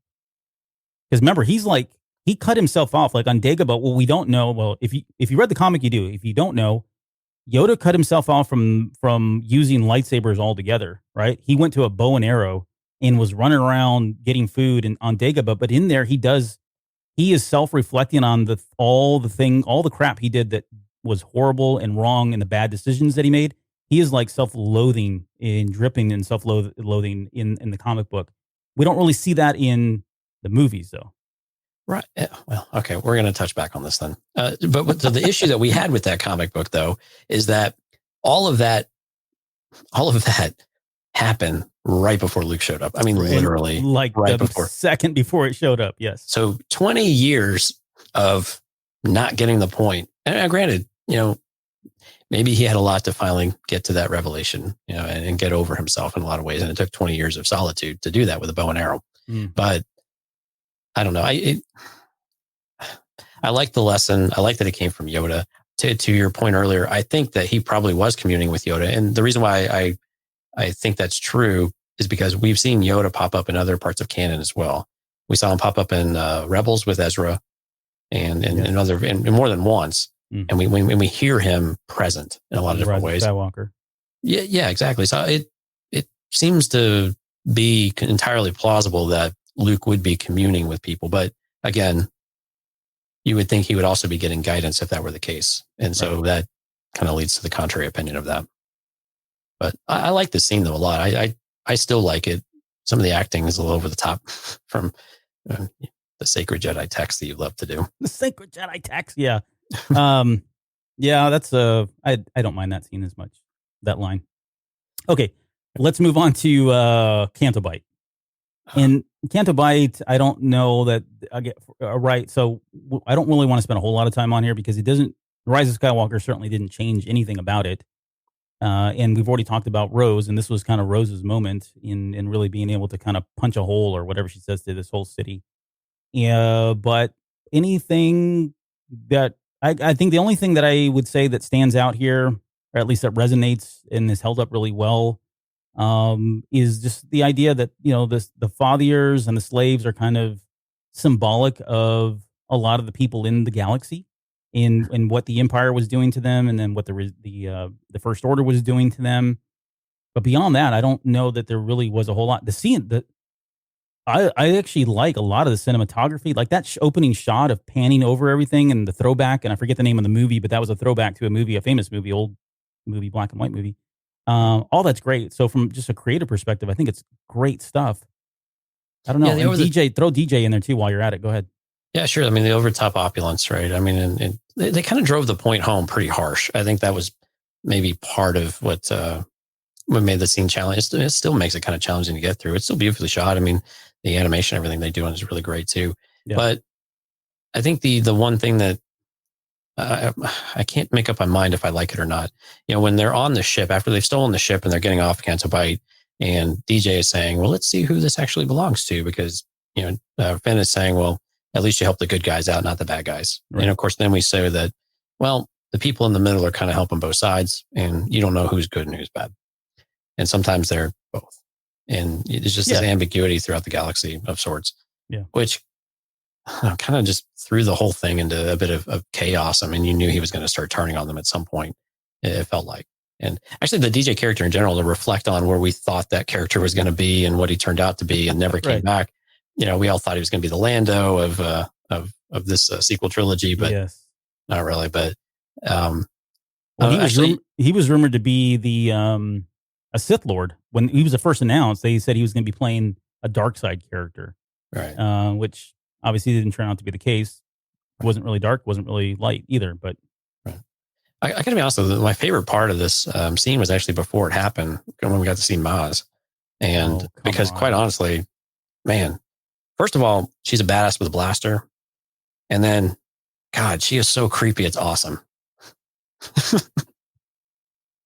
She is so creepy. It's awesome. I love it. That was me taking my headphones off and about to walk out of the show. Creepy and awesome. Those are the two words I use with Maz. She's wonderful. She's not. But yeah, I mean, it was an important lesson, I guess, for Finn and Rose. I guess. Yeah, I know. It's the thing. Again, it's just confusing.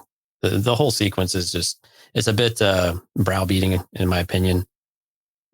I understand the tones and the concepts; those were important to the show. But the music was fantastic, though. And we've had some folks who are watching live stream right now and commenting on the music, and the music was fantastic. Yeah, I would agree. Like, and we haven't even really touched on music, although we should be. Yeah. This is one of those soundtracks that I really have come to appreciate a lot more, and not that I actually did like. If I recall, thinking back when we first talked about The Rise or The Last Jedi, I remember saying I did like the music. I think I've just liked it more now that I've had a chance to really kind of absorb it over the last 2 years. I did laugh, though, when they're approaching the planet and Finn's asking her if she's familiar with it, if Rose is familiar with it. And she's, of course, they would say it's full of horrible people and everything. And then they cut to the scene of glasses tinkling, and all these highfalutin people. Yeah. I did get a chuckle out of that, which I don't think I've chuckled at that before, but I did. I do still enjoy that transition and that stark contrast. Yeah, and it goes back to all about, point of views and perspectives, and it all depends on your lens. Those could be, I think she says they're the worst people in the world kind of thing, or the galaxy. Okay. How about, that's enough about Canto Bight. Let's talk about the supremacy, because there's a lot that happens on the supremacy. And early on in the movie, we get the demasking. I don't know if that's a word or not. It just is. But the demasking of Kylo Ren and Snoke kind of, belittling him in front of everybody, and, talking about how he had a dream that he was going to be the new Vader and that he's just a child in a mask. And then we get Kylo Ren smashing the mask. And I know we've already talked about this, so we don't want to necessarily spend much more time on this, but I just felt it was like a really good move. And I say that as somebody who did not like it at first. I do, again, like the fact that they demasked him, and I just wish they would have stuck with that going into The Rise of Skywalker. And I think, again, retrospectively, looking back now, this is different. It feels different because he throws it back on a little bit later. But so what about the context of it, though? So some of our favorite lines when we reviewed this early on really came from Snoke. A lot of the things he had were just these really rich moments full of a variety of things. And his belittling of Kylo Ren, really belittling of Ben Solo, effectively. Yeah. Because he's effectively talking to Ben Solo. Yes. And doing this to him. How did you feel about those scenes now, seeing them with retro and having this different perspective with Rise of Skywalker and where they came from? And of course, now with Palpatine's connection into all this. Did that change anything for you, or is it to feel different when you watch it again? Yeah, it does feel different. If you go to my Twitter account, I think I say I'm the legal defense for Ben Solo, because I do really like the redemption arc and the redemption story. I have a lot more. I started to gain a lot more sympathy after the Last Jedi, not because of the Last Jedi necessarily, but after the Last Jedi, I think I started to, and I think it was the comic book that did it for me. I think it was a lot of other things that seem maybe kind of superficial, but just personal things and people that I know that have gone through not this sort of thing, but just abuse and mental, and probably talking to Katie more than anything.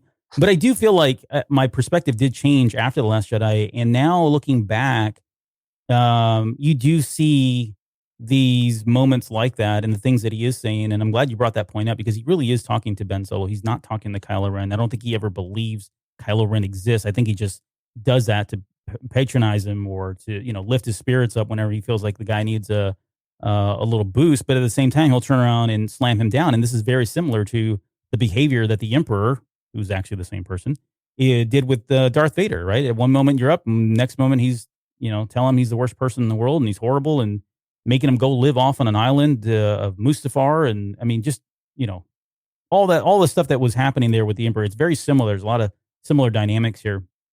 Especially when Rey's in the throne room with them. A lot of parallels with Return of the Jedi, where he's taunting, he's saying basically his apprentice or Vader was weak, and he's, Snoke is effectively saying the same thing. He's so weak, he'll just do whatever. He can't fool me. Yeah. Like, you're mine just like he is. And then he turns around in that same moment and when he needs something from him and says, where I saw there was this, now there's that. You're that and this. I mean, that whole bit was great.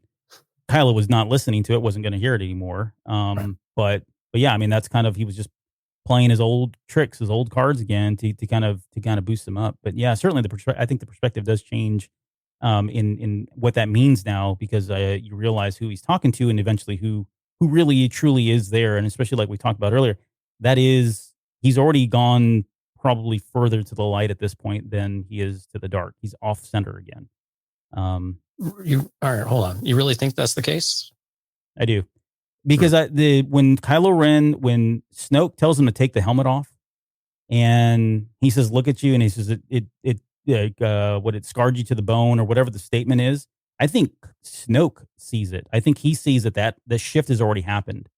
And I don't think he truly believes that he'll go full light, but I don't think he's taken any chances. And I think that's why he does when Snoke is in the throne room and he's there with Rey and he's there with Kylo Ren and he's taunting or he's basically teasing or taunting, I don't know, Rey about, hey, you thought you could switch him. There's no way, I completely feel and know what's going to happen here. I'm in complete control of all of this. Now, that turned out to not be the case.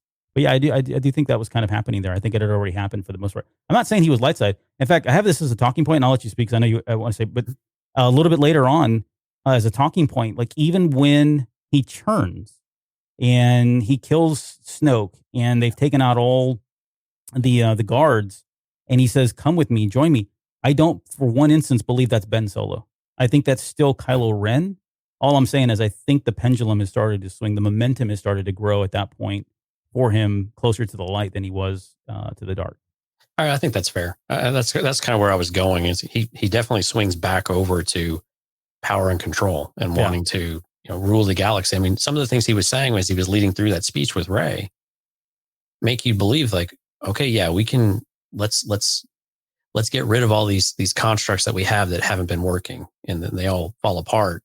But then it comes back to power, and we saw the glimpse of what he could be, and I think it was a nice looking at Rise of Skywalker is a nice parallel with that throne room scene with what they were doing on Exegol as well. Mm-hmm. But again, I had a hard time seeing light, but maybe less darkness. I'll concede that.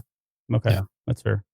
It's hard to tell the difference. I mean, to be honest with you, I'm not going to use the word gray. Yeah, we're not going to use that word. It's a harsh word these days. So Rey's surrender too. So while we're talking about it, her coming over and giving herself up like that was pretty gutsy. It harkens to Return of the Jedi, right? In fact, you see her jump into that little escape pod thing, and she's holding her lightsaber, and that's all you see that she has. Like, she's kind of holding it up like this. And yeah, I think of the line of he was armed only with this, and they hand over the lightsaber. So, there's certainly that parallel that she did come over with only one thing, and that was the lightsaber. Right. But her turning herself over and then getting into the elevator and that whole thing about, I've seen your future. She said, I've seen the shape of it. About, it's solid and clear that he was going to turn to the light. And then he turns around and says, well, you're going to turn too. And I think we get that obviously in the very next scene, he at least turns, at least on Snoke. I don't think he doesn't turn on the First Order though. That's the thing. He turns on Snoke, and there's a lot of very good reasons as to why. But I don't know. I guess we didn't really see her turn like he said we would do. And I thought, okay, well, maybe they'll pick that up in the Rise of Skywalker. Maybe it was the dark ray that we saw. I don't know. But any kooky speculation as to what exactly he would have seen that made him think that she would turn? I don't know what he would have seen. No. Yeah. But I had to think about this a little bit, because we get a little flavor that, again, we see it with Ben, or we see it with Kylo, I guess, more so than with Rey. And I started thinking, I was like, okay, were there visions more of what we see in Rise of Skywalker with Rey with the Force lightning, or with Ben's turn at the end of Rise of Skywalker, where when Ben returns, I guess. Yeah. And we have that of when it matters most is when these things will come out. Mm-hmm. And now, granted, when they wrote this movie, that wasn't the intent, but I mean, we can retrofit some of the stuff into how it makes sense, I suppose. But I don't know, them seeing the future, I think this is also goes back to the Force is fuzzy, even when we think it's clear. And that's why I thought the words that they chose for the scene were so important. Of, the outline of it was so clear, even they couldn't see the details. Yeah. Right. And it's so at odds with what they're saying of, we know exactly what's going to happen, even though we don't know. Yeah. And so it's clear that they both are getting conflicting visions, or they're seeing something that's not in that moment. It's really something else. And it's confusing. Yeah, it is confusing. I wasn't trying to like snag you or anything like that. I was asking a sincere question because I've thought about it, and I really can't come up with, I can come up with theories all day long. Most of them suck, but I couldn't think of anything that, at least from now seeing the Rise of Skywalker, where this would have happened. And it seems out of character now, even more so having seen the Rise of Skywalker. It does feel like it's out of character for Rey to ever go down that path. And we kind of talked about that when we dissected the Rise of Skywalker, but we don't need to talk about that now. Right. Okay, so the throne room fight, any change for you in terms of where this ranks, overall in fights? And I guess we can kind of lead right into Kylo's proposal, and the idea that there's no Sith, no Jedi, no Rebels, no First Order, all that. Yeah, no, I know where this one sits with you on at least where you shared previously. I've always liked it, but I think I like it more for the visual appealing nature of it. The colors and some of the different weaponry and things like that. Because I think there were some parts of the fight that I thought were not as well done. Just my opinion of certain actions and things like that. But it was still really engaging. It was still really fun. There was a lot of the slow motion stuff, which was a little bit off-putting early on. But them working together, throwing the lightsaber and catching it and doing the little, on-off switch. There were fun moments to it, and it was very exciting to watch. Though it still has that same appeal, but it doesn't. To me, it didn't have as much of the emotional stuff as it did at one point. And I don't know. I haven't been able to reconcile why that is, though, of why it feels less there. And because it feels like maybe it should have more to me now, but if for some reason it doesn't. And I haven't quite figured out why that is, though. Do you think it's because he's been redeemed now in your mind? He went through not saying to you, because I don't want to put words in your mouth, but because he went through a redemption arc, now that steals a little bit away from it, because from that, at least when the Last Jedi came out, we had all of the tension coming in, right? All the tension, the momentous tension that was coming out of The Force Awakens, and he's the bad guy, he's evil. Throughout this movie, up until this point, you start getting little bits and pieces that, he could turn, he could become good, and he's looking at Rey very differently than he looks at anybody else, and so all that tension builds up, all that momentum builds up, and then we have a big payoff where he does turn. You're like, holy crap, he's fighting alongside her, And then, of course, we lose it because he's like, oh, he goes back to his old stupid ways where she's like, oh, don't do this again. You're ridiculous kind of thing. All of that, if you take it and you don't throw in the fact that he does eventually come to the good side, do you feel like that pulled away from some of the emotional weight there? I think maybe so. I mean, it's well, this is world according to Jonesy. The mental exhaustion of the back and forth stuff sometimes wears on you a bit. And I think to your point, now that we know what's happened, the back and forth gets a little tiresome, I guess. And maybe that's just where I'm at personally, but it's just this, I think maybe you're onto something though. So maybe I knew that it was coming and I knew that it was going to be this moment where they didn't have to part ways again. Yeah. And the way that they part ways is kind of interesting, but knowing that, eventually he will, but he's not ready yet. Maybe that's what it is, Albert. And I hadn't really thought about it that way, but I'm going to have to think on this more. Okay. Because now it's bothering me. All right. No, that's fair. All right. Let's talk about Kylo and Rey's parents. And he says a couple of things there. He says they're filthy junk traders. Maybe. We don't have a way now that we've seen The Rise of Skywalker. We can't prove or disprove that. My opinion, based on the way they cast the characters and the way they look, probably not filthy junk traders, but who knows, right? So that's a maybe. They were nobodies. I think that's true. I don't think they were, well, that's probably not true either. Because really, he's the son, her dad is the son of Palpatine, right? In some way. So you can't really be a nobody. Now, had he, if he didn't do anything else, right? He didn't accept that was his lineage and he wasn't in some high position of power because of it. And he just truly was an everyman, even though he came from a Palpatine, then okay, fair. He is truly a nobody. Mom seems like she was probably a nobody. So I'll give him maybe 50% on that one. She told, they sold Rey for drinking money. We know that to be false. They didn't sell her for drinking money. They sold her because they were trying to protect her from Palpatine. So Ochi was looking for her and they needed to put her somewhere safe. I would question their judgment that that's the best place they had to put, but whatever. We'll talk about the next show. He says they're dead in a pauper's grave in the Jakku desert. I think that's probably likely true.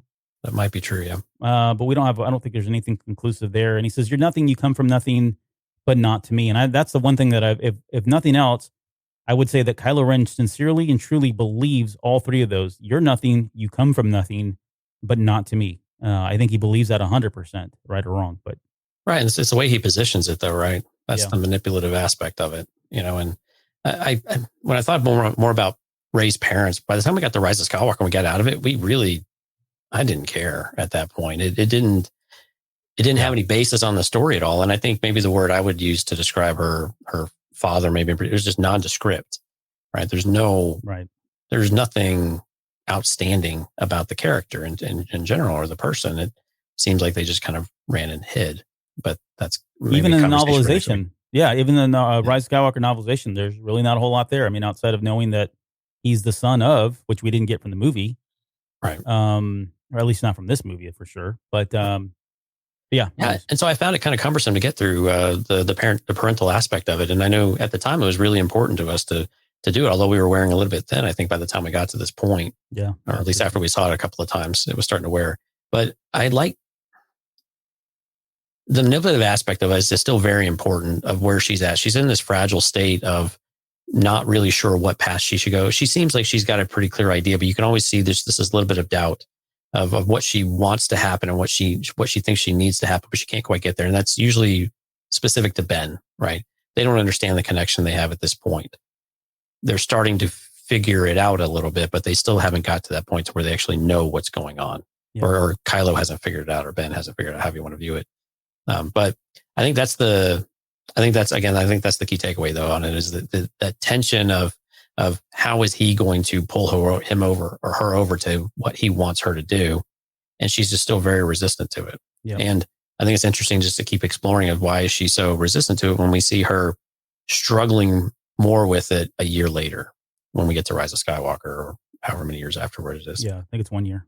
Yeah. So why is it all of a sudden that much more difficult? Is it the pressure or the things we talked about with Luke before? Is it the pressure and everything building on her and those? Or, when she seems so clear and certain, and I think this is where a lot of the criticism came from of she can't do any wrong in some of these cases. She knows the path. She's very true and pure in many ways and trying to go this direct path. And we didn't get a lot of that. We didn't see as much of the conflict until Rise of Skywalker that we were hoping to see in some of these other movies, which led to some of the conversations that came about. And you guys touched on this last week. We don't need to do that again. But, that are very, they set the world on fire in the fandom a bit, with some of the language that we use. And so I would have liked it again. I still wanted to see more of that uncertainty in her, and that it's something, there's still something alluring rather than it just being upsetting, and see this, that I want to see the tension that way. That's my personal preference, I think. But I think it could have led more to the scene of, rather than her being, very steady and true on what she knew was right. Yes. Yeah. But we like to see that conflict in people. It's great that she has that moral compass and that ethical compass, but we like to see the conflict in a movie. Right. Yeah. It doesn't always translate into, good cinema or good storytelling, but for some people. Yeah. Okay. In 10 seconds, Phasma versus Finn. I mean, it was a cool fight. It's a standout moment for me because I was just finally getting to see them fight. I still don't like the fact that she died. Maybe she's alive. But I think now that Rise of Skywalker's out and we didn't see her then, is she really dead? Is she ever dead, gone? Jim? Yeah. So what's really funny is I forgot Phasma was in this movie. And most people did, because she doesn't show up until like the Act 3 is, an hour and what?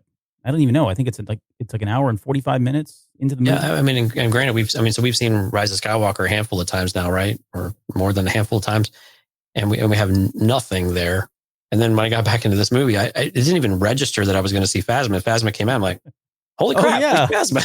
She's in this movie for 10 minutes. Yep. But the fight was still cool though. And I still love it that the really close shot, with the lightning or the bolt and all that stuff from the and that was really good. And just the intensity of the scene was a lot of fun still. Yeah.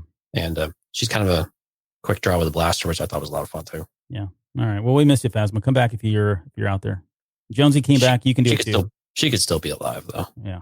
Although I think they basically confirmed she's dead, right? Shut up, Jonesy. Shut up. I know, I'm a buzzkill. Okay, let's get into Crate, and in the interest of time, because we still got to get to we're coming up an hour and a half there. But let's, in the interest of time, what are the big moments for you in Crate? We don't need to touch on all of them here, and there's not that many. I mean, the big one for me, I think, is Luke and Leia. But for you, what still stands out? And I got to be honest, it's the imagery and the music of Luke, the tension between him and Leia, and then when he goes out and walks out there, and just the dun, just the music is just very plotting and very building, and there's crescendo and all of that. It was just, to me, I'm just getting goosebumps just thinking about it. That's one of my favorite moments of the movie, just from an anticipation and a buildup, because we're like, okay, here it comes. I remember in the theater, I was sitting in the seat and this happened. I was like, oh, okay, this is the minute where we're actually going to see. For it. Yeah, because I remember everything we had wanted and talked about going into this movie. Like, Luke is going to do something amazing, right? Luke is going to do something out of this world, out of our minds, where we have no idea what it's going to be, but it's going to be epic. And this was the moment where it was like, oh yeah, we're finally going to see it, right? And he's got all these walkers in front of him. It's like, yeah, the situation, the scene is set. Let's do it, right? So that anticipation I remember the most, and I still get that way, thinking that we're going to see something a little bit different. What we get, I like what we got. Don't get me wrong. But I just remember that anticipation and that build up, and I still feel it even today when I watched it, and I still enjoy it, and I really like that scene. But again, it starts with him walking in, and then the conversation with Leia as well. Yeah, and part of me, I mean, because we're coming from like Dark Empire, and we know from Legends what Luke's capable of doing, and some of that I think we're almost spoiled and privileged in a really bad way going into that scene. And I think that's been a lot of the reaction. A lot of people's reaction too was like, okay, yeah. Because I mean, and Johnson does this. And again, this is where the writing, you could argue whether it's clever or not, intelligent or not. But early on in the movie, when he's on the island, he says, what do you want me to go take on, take a lightsaber or fight the whole empire by myself? And essentially that's what ends up happening. I mean, he's giving you what's going to happen at the end of the movie, but from a certain perspective, from a certain point of view, right? It's not. He did it multiple times too, which I think is probably, Yeah, no, he does. And so really it isn't like, it's not what some people wanted. But it does make sense. And if you buy into the fact that he's got this ability to do what he did, then that it does make a lot more sense that is something that he would do. I mean, he probably wasn't in his prime. I mean, he's been out there on the island. He's probably rusty, and he's gained a lot of weight and eaten those fat fish and who knows what else, right? But yeah, it's another level of mastery that we were seeing from Luke, and to your point, all of the scene is just again beautifully shot. I mean, I remember when we saw the trailer for Crate. No, it wasn't the trailer. It was the poster. It was a poster. Oh, I forget now. We saw something, and I remember making the comment, I hope we get to see whatever that red stuff on the ground is up in the air, because I think visually that's going to be really cool looking. And we got it. And that whole speeder fight scene, I think, is really beautiful to watch, especially when that one TIE fighter comes in and is just picking up. You can see it all just popping off the ground that way. I mean, it's all great stuff that they did with that. But yeah, the big standout moments obviously are Luke and Leia reconnecting. I think that scene definitely has a different feel to it now that the Rise of Skywalker's out and we know more about Luke and Leia's relationship and what that was like, and Leia passing the way she did, and then how they were in constant contact in the Force or in the Rise of Skywalker novelization up until she dies. Right. He was coming to her and saying, "Hey, you ready? Let's go. I need you back. I need you over here." That kind of thing. All that certainly changes a little bit. It feels heavier now than it did before, which I think is great. And then obviously the fight between Kylo Ren and Luke Skywalker, excuse me, I think it's good. I think it's a smart fight, and I think it's the line of "See you around, kid," which is the only thing that I like that line a lot. Did we get a payoff though from that in The Rise of Skywalker? Yeah, I think we did. The comment about, I'll always be with you, just like your father. Yeah. I mean, that, him having Han, and we saw it with Snoke, with the speech that Snoke gave him too, that, he's been split in two because of Han, and now Han's this permanent imprint on him. And so I think from that respect, we did get that payoff, and we got to see it, verbatim, basically from what we saw with Force Awakens, but with the appropriate path taken instead of what he did previously. So I think we did see that. So go ahead. No. If you got something, I'm going to go to the next scene, but go on. No, I was going to go to another scene because one of the things that was most fun is when the Falcon shows up. Yeah. And Kylo's reaction. Yeah, blow that ship. I mean, that was probably the best acting in the whole movie. But also, one of my favorite lines, and I just smile every single time I see it, is Rey's on the guns, and she just blew up, and she goes, "Oh, I like this." I laugh every single time. It's one of the greatest delivered lines, and just the glee in her face and everything is just perfect. And then of course that whole sequence, drawing everything off, is just perfect. Going through the planet with all the red crystals and all of the crazy flying, and the music, of course, is a callback to to the original trilogy, and it's just terrible fun. Yeah, the big payoff for us, I think, too, if you remember when we were talking after the trailer came out and we were trying to speculate who's flying the Falcon, we were really, we probably did a whole show on who was flying the Falcon at the time. Luke on the guns and all that. Yes, I mean, we were, we were all over the place. But I am pretty happy that it turned out to be Chewbacca that was flying and kind of showing how depth he is at flying. And then having Rey on the guns was not expected at all. But to your point, I mean, I think that was a special moment that we had never seen from her. So, okay, Luke's death. I know you're a huge Luke fan. I put in the notes here, this one still hurts even to this day, and not because of nothing about like, I didn't like the character, where this went, that sort of thing. It's just that Luke died, right? Yeah. I mean, boil everything, strip it all down. It's just that Luke died. But I know you hadn't seen the movie in a while, and you watched it today. How did that scene go for you? Yeah, it still hurt. But I think some of it still feels, and I don't know if I had this same perspective before, but premature, I guess, from where we wanted the character to go, and how we wanted him and Rey to finally evolve their relationship. I think those are the parts that we felt like we missed out on because of the death. But overall, I mean, it was beautifully shot, of course. And of course, he's seeing a binary sun, which probably is him hallucinating a little bit. But I think the only thing that was a disconnect was he seemed like he was recovering okay. And then all of a sudden he's, bye-bye, poor spirit. But it's still really sad because Luke was finally coming around. Right. And of course, that's when you take your characters away, from you. That's when it has the most impact and most meaning. So I think from that respect, it was exactly what they wanted. You finally got the character where you wanted. His redemption was kind of taking shape, and perhaps there, he served a purpose. A purpose for a getaway seems. We were hoping for something a little more glamorous, but at the same time, it did set up a way for us to keep the story moving and to get everyone where they need to be for the next movie. Yeah, it was not as I thought Luke Skywalker would go out ever, but right. I don't think I really had an issue with it. It does, like I said, it hurts, but for no other reason other than that's just kind of, my favorite character that kind of passes there. And then we're kind of wrapping up here as far as the ending goes. We speculated a lot about, Kylo and Rey kind of having that last glance with one another and whether or not that was truly the end of the Force timing, if you will.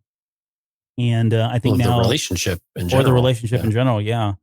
I don't know. It doesn't feel like, I'm trying to remember from the Rise of Skywalker novelization if they mentioned anything, but I don't recall them ever confirming or denying that they continue to have any kind of relationship. But I think I'm on the fence now. I think I'm not on the fence. I'm of the opinion that they did not still. It sounds like there was a gap of when they had interactions. Yeah, I agree with that. All right. And then lastly, before we get into our kind of moments, there's just three last things real quick. So the Poe and Rey meeting, not the relationship we thought it would be in the Rise of Skywalker at all. Actually, quite the contrary. We thought they would hit it off really well, and it sounds like they're kind of at odds with one another and banging heads. Yeah, different perspectives and different ways that they approach things. Finn and Rose, certainly not the relationship we thought we were going to get by any stretch of the imagination. He gives her the cold shoulder, puts her in the friend zone, a really bad friend zone at that. And then Rey and Leia, that's when I feel like that relationship did pan out, like, and not from the movie, but from the novelization. And when you get in Leia's head and she's talking about what Rey means to her, that's where it really pays off in the novelization. And we don't get that from the movie at all, really. So right. Yeah.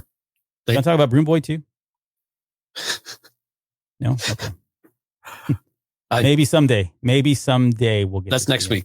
Character dissection on Broom Boy, the long awaited. Yeah, the long awaited. All right, let's get in. Why don't you kick it off for us? We're going to get into our final moments here in the last, 28 minutes or 18 minutes that we got. But I think we have to talk about the Force time, Force Skype, whatever you want to call it.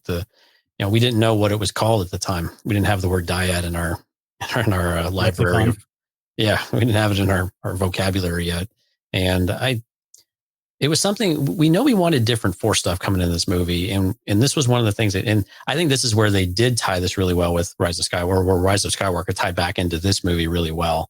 And then to be able to leverage that. And I think that's where we had the hands touching was important for us to get that up front, as well as with Yoda, of extending our Force kind of capacity of understanding what's actually possible. Mm-hmm. But I think what was confusing though, and I'm still trying to really clarify this, was, Snoke said that he was the one enabling this to happen. Yes. Right? So Palpatine was enabling this to happen. But do you really buy into that that's real? Or is it more the dyad that we have of this relationship that it was going to happen one way or another? Or do you think it was, well, he kind of made it happen and then it just stayed and just stuck around? Because I'm also trying to understand, like, how is it just now coming about? How is it just now surfacing that they can do this type of thing? So if I'm going to be generous and I'm going to give them the benefit of the doubt, I could say, yeah, I can work back my way into an explanation that makes sense and you could probably rationalize. Is that what I truly feel happened here? Heck no. I feel like this was one of those things that got lost in not good communication, coordination. I think Johnson came in and said, I think in his mind, there was something else that was doing this. And, or it was Snoke that was doing it somehow. And there was probably a story there. Or there's a reason that we would hopefully have gotten in 9. And then Abrams came in and said, nope, it's not that. It's just because they are a dyad and all that. I don't think that's, again, I can back into an explanation, but I don't feel like this was one of those things that was planned out. I think you had 2 people telling 2 different stories, and we've got to kind of put the pieces together and make up our own crap at that point. Right. Because he truly believes he's the one doing it. Oh, yeah. And your point is, clearly there had to have been an effort there to kind of jumpstart it of sorts. So I think that's kind of where I'm sitting. Yeah, Maybe no, I can see that. Yeah. Maybe they jump started and all of a sudden now we've got this connection where they found the path. And once you make once you're able to touch that, now you can tap into it, even if you didn't know you were controlling it. And I think that's where Kylo's line was really important. Why is the Force doing this? Why is the Force connecting us in this way? And maybe that's the answer, right? The Force is doing it through the strain of whatever Snoke thinks he's doing, but the Force truly is doing it through the dyad. So maybe that's the connection there. I start thinking through some of the dialogue, but right. I just thought the whole principle in general was really interesting and different, especially when we actually got water on Kylo's face and on his glove, and of course we see that in other various ways later on in Rise of Skywalker. But it really set the tone for how they were going to do some things in Rise of Skywalker. And I thought the connection there between the movies, while maybe a little bit sloppy on the explanation behind how it's possible or who was doing it, I think the relation of all of that and how it was working and how it would manifest itself later were important building blocks to lay down. So I really enjoyed that. And I think it was a great way to have the characters be able to interact without having to be near each other all the time, because you needed to set that up and have that tension between them without having to have them in the same room. And you knew you wanted to have Rey on Ahch-To, and you knew Kylo had to be doing, Supreme Leader type stuff or whatever he was fulfilling at the time, Snoke's lackey. Yeah. So I think it was a good way to do that. And it was an interesting way to do it that we hadn't seen. And I was largely pretty okay with it. I didn't have a problem with it. I think largely the fandom accepted it fairly well. But I know there was some dissension as well, but I thought generally speaking, it was really well. And I like how we had the payoff, of course, with the lightsaber stuff. Oh yeah. I mean, it's like that turned out to be like one of the most pivotal moments in the movie, and like one of the more standout, and even from my perspective, one of my personal favorite moments was, seeing Ben Solo with a lightsaber, at least even for all of about, 15 seconds in that scene, wouldn't have happened unless, well, I'm not going to say it wouldn't have happened, because I'm sure they would have got there a different way. But to your point, them being able to play on this particular aspect is where I felt like they did a really good job of bridging the two movies and the two ideas, or the single idea, I guess. Right. Cool. What about you? Okay, so mine is, and so I need about 30 minutes. No, I'll try to do this in like 15 minutes here, because I know we're coming up on the 2-hour mark. So mine is really about, and this is a topic that I keep coming back to, and I really want to do a show on this, Jonesy, at some point. And I don't know when the right time to do it is, because we don't have it in the books right now. But I want to come back to this idea of balance in the Force. And I think it's an aspect of The Last Jedi that I think gets talked about a lot. I think when we think about balance in the Force, our immediate reaction is to go to like the prequel trilogy, because that's where it's real heavy, and we get the Chosen One prophecy that's spoken about and all that. If you're a Clone Wars fan, you can't help but go to Mortis, because that's really, there's a lot of explanation there about balance and the situation that those three characters are in and all that, right? But there's actually something in this movie that's kind of buried. It's in the subtext almost of The Last Jedi that speaks to balance. And so I'm going to start with the scene where Luke and Leia are on Ahch-To, and he's going through lesson 1, and he says, breathe, just breathe, reach out with your feelings. What do you see? And she says, the island, death and decay that feeds new life, warmth, cold, peace, violence. And we get all that imagery, which I thought was really great stuff. Very different for Star Wars, right? That we'd never really seen before. But the flashes of imagery that while she's speaking to all that is really great. And then he says, and between it all, she says, balance and energy, a force. And then Luke says, and inside you? And she says, inside me, the same force. And he says, and that's the lesson. The Force does not belong to the Jedi. To say that if the Jedi die, the light dies, is vanity. He says, can you feel that? So let me pause right there. So he's essentially telling her that, at least from my perspective, that this really is that all of the good and the bad is truly about balance, and it's okay to have both in existence. And to some extent, I may contradict myself, so I'm just going to put this out there right now. I may contradict myself, because this is one of those things where I think, because we could turn this into a whole show, when we start talking about what does balance of the Force mean, and we talk about the maker's definition, that him being George Lucas, I think it contradicts what we're seeing here. And there's other examples as well. But at least from Luke's perspective in this moment in the scene, he's saying that there needs to be light and dark. And this is re-emphasized a little bit later, because she says, there was, later on, she says that when she starts to see the little hole, she says there's something else beneath the island, a place, a dark place. His next response is balance. He says, powerful light, powerful darkness. This shirt, right? Darkness rises and light to meet it, right? Everything constantly stays in balance. And so this concept, this idea that you can't, you don't necessarily need to eliminate all darkness in order to be balanced, I think is pretty important. I think I feel like people like Luke Skywalker and Ahsoka Tano and Rey Skywalker and probably Bendu and some of these other characters, they seem like they're more in line with it's okay to have attachments. It's okay to have emotions and feelings and everything else, so long as you are in constant balance. And the reason I said I was going to bring up the Old Republic, because this really goes back to about 20. Now I'm waxing in legends here, so just bear with me for a second. But this goes back like 25,000 years ago, prior to the Battle of Yavin, where the old Jedi, and not spelled Jeddi, but Jedai, right? The old Jedi, the original people that were the Force users, they went to Tython. And Tython has it's got two moons, right? It's got Ashla and it's got Boken, right? Those two moons are both light and dark side. And the original Jedi really truly felt like they practiced and taught this idea of balance at all times. And so anytime anybody became out of balance, right, if you went too far to the right, too far to the left, they would then send you off to one of the moons. And the whole point of that, if you go to Bogan, that which was the dark side of the moon, or the dark side of, that would represent the dark side, it was so that you could reflect on the light side, because that's all you saw, right? The moon, the other moon, the across from you was Ashla, and vice versa. If you went too far to the light side, you would go to Ashla, and you would be forced to look at Bogan, and so that you would eventually reflect on, okay, I'm too far over here. This is where I need to be, become balanced again, and then you were allowed to come back to Tython, right? So the reason I'm saying all this is because it feels like in canon, at least from this and some of the characters that we've seen, like I've mentioned more recently in canon, it feels like they're kind of going back, like they're reverting back to this idea that it really is truly about light, or truly about balance.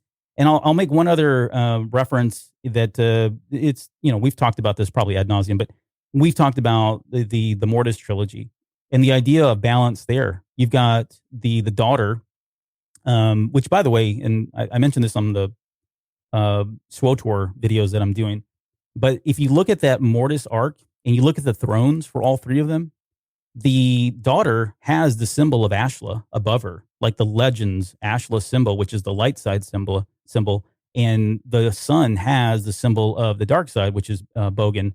But anyways, so the point of that is, even there in canon, we have this concept that the father is there to keep them in check. And if for whatever reason, if things become unbalanced, bad things happen in the world.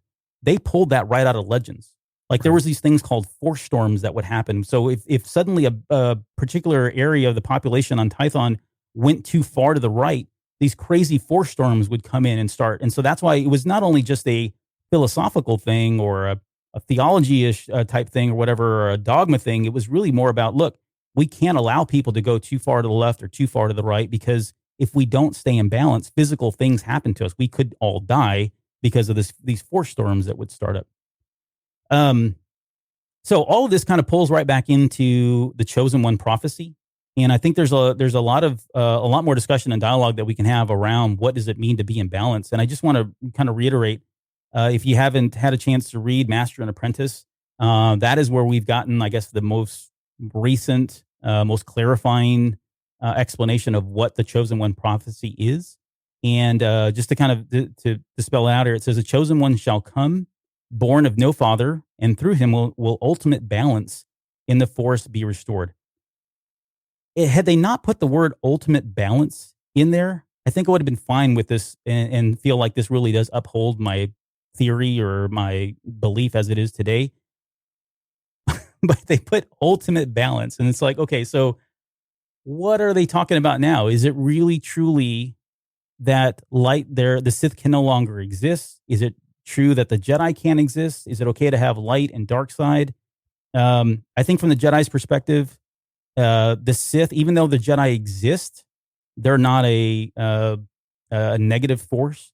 But once the Sith come into play, it throws things off balance because of the level of destruction, right? I think from their perspective, you can't do a lot of harm with a lot of good, but you can certainly do a lot of harm with a lot of bad, right? And I think that's how they at the end of the day they justify that the balance truly, and how George Lucas validates that balance only exists when the Sith are no longer present, and that's what gets us into the original trilogy and all that. Okay, so I know I've went on for a long time there, but it really was about this line in here about balance, and that Luke Skywalker in this scene in The Last Jedi was acknowledging that things do need to be in balance, that we do need to have light, we do need to have dark. I think Rey believes that. I think Ahsoka Tano believes that. My guess is Ezra believes that, given the story, what he went through as a character. Maybe we'll find out later down the road. But anyways, that's all I got. Well, hold on. Do you really think Rey believes that? I do. I mean, she sees it in that moment, but what evidence do we have where she actually believes that, though? Well, I think the physical evidence that we have, again, and this is speculation on my part, but the physical evidence we have is she was only able to become much more powerful in her fighting techniques when she was angry. So you look at The Force Awakens, you look at The Last Jedi, especially in The Rise of Skywalker, when she tapped into that negative energy, she became much more powerful, one. Two, she was able to use Force Lightning, which again, if we go by canon and we go by what we know, that is only a trait or an ability that somebody has that's able to tap into the dark side, being able to, channel that negative energy, channel the dark side itself, right? Otherwise, you can't do that. And I think that's what was so surprising in The Rise of Skywalker. So I think she sees the benefits of doing it. I'm theorizing that at some point she does figure out that, okay, I don't want to be the Jedi. I know that was what I felt like the last, year and a half, 2 years or whatever. But I know I've already seen the opposite side and know what I'm capable of because of my lineage and where I came from. I think the safest thing for me to do is figure out how to walk the middle of this so I don't go too far that way because I know the lesson of the hubris and what Skywalker taught me. And I don't want to go too far that way because that's, where my grandfather is. I need to go down the middle and figure out how to make this work. And I think that's what she uses to lay the foundation for the new order and what they ultimately will become. Yeah. And I guess I don't see that last part of how she's going to use something from the dark side. I don't know that it's suggested. I'm having a hard time seeing where it's suggested, I guess, in that respect. But yeah, I think generally it's about awareness, to kind of generalize it a bit, of understanding everything that's around you. Yeah. What are the things that work well? What are the things that don't work well? What are the things that tempt you one way or another? And then what is effectively, and right or wrong is ambiguous sometimes, right? It depends on your perspective and a whole lot of other factors. So that's what I kind of liked about it. I had questions though about like Luke's comments though, because so Luke is stressing balance. He's stressing that she needs a teacher, but then he's saying that the ways of the Jedi need to go away, but he's not really presenting a solution as to what is the way forward then. And is it because he doesn't know? Because I mean, clearly he knows that there's some sort of structure that needs to take place. And or is he just expecting that? And maybe he doesn't have expectations at this point where he's at. But is Rey supposed to be the one to figure this stuff out, or is and someone who is just now coming into her own of it and is very, very green and very susceptible to the dark side at this point, as we see throughout the movie. And so it's one of those things of, what is the solution that they're supposed to do? And we have to wait another year or so before we have some idea what Rey would do, but we still don't know what Rey's ultimate goal is here. Is it to bring the Jedi back? Because it seems like the Jedi are a thing again of sorts, right? And I agree. I think that I'm all the Jedi. Yeah. Right. So she is a Jedi, right? Just like Luke was at the end of Return of the Jedi. And or is it just an evolution of what the Jedi should be? Well, and I think that's it. We'll talk. I mean, I don't want to cut you off. I didn't mean to cut you off, Yeah. but we will talk about that because I think that's, if nothing else, from The Rise of Skywalker, that is one of the big things that I think we to this day talk about, think about, speculate about, is what does the Jedi look like? And a lot of that I think is coming from these three movies. I think we can pull a lot from there.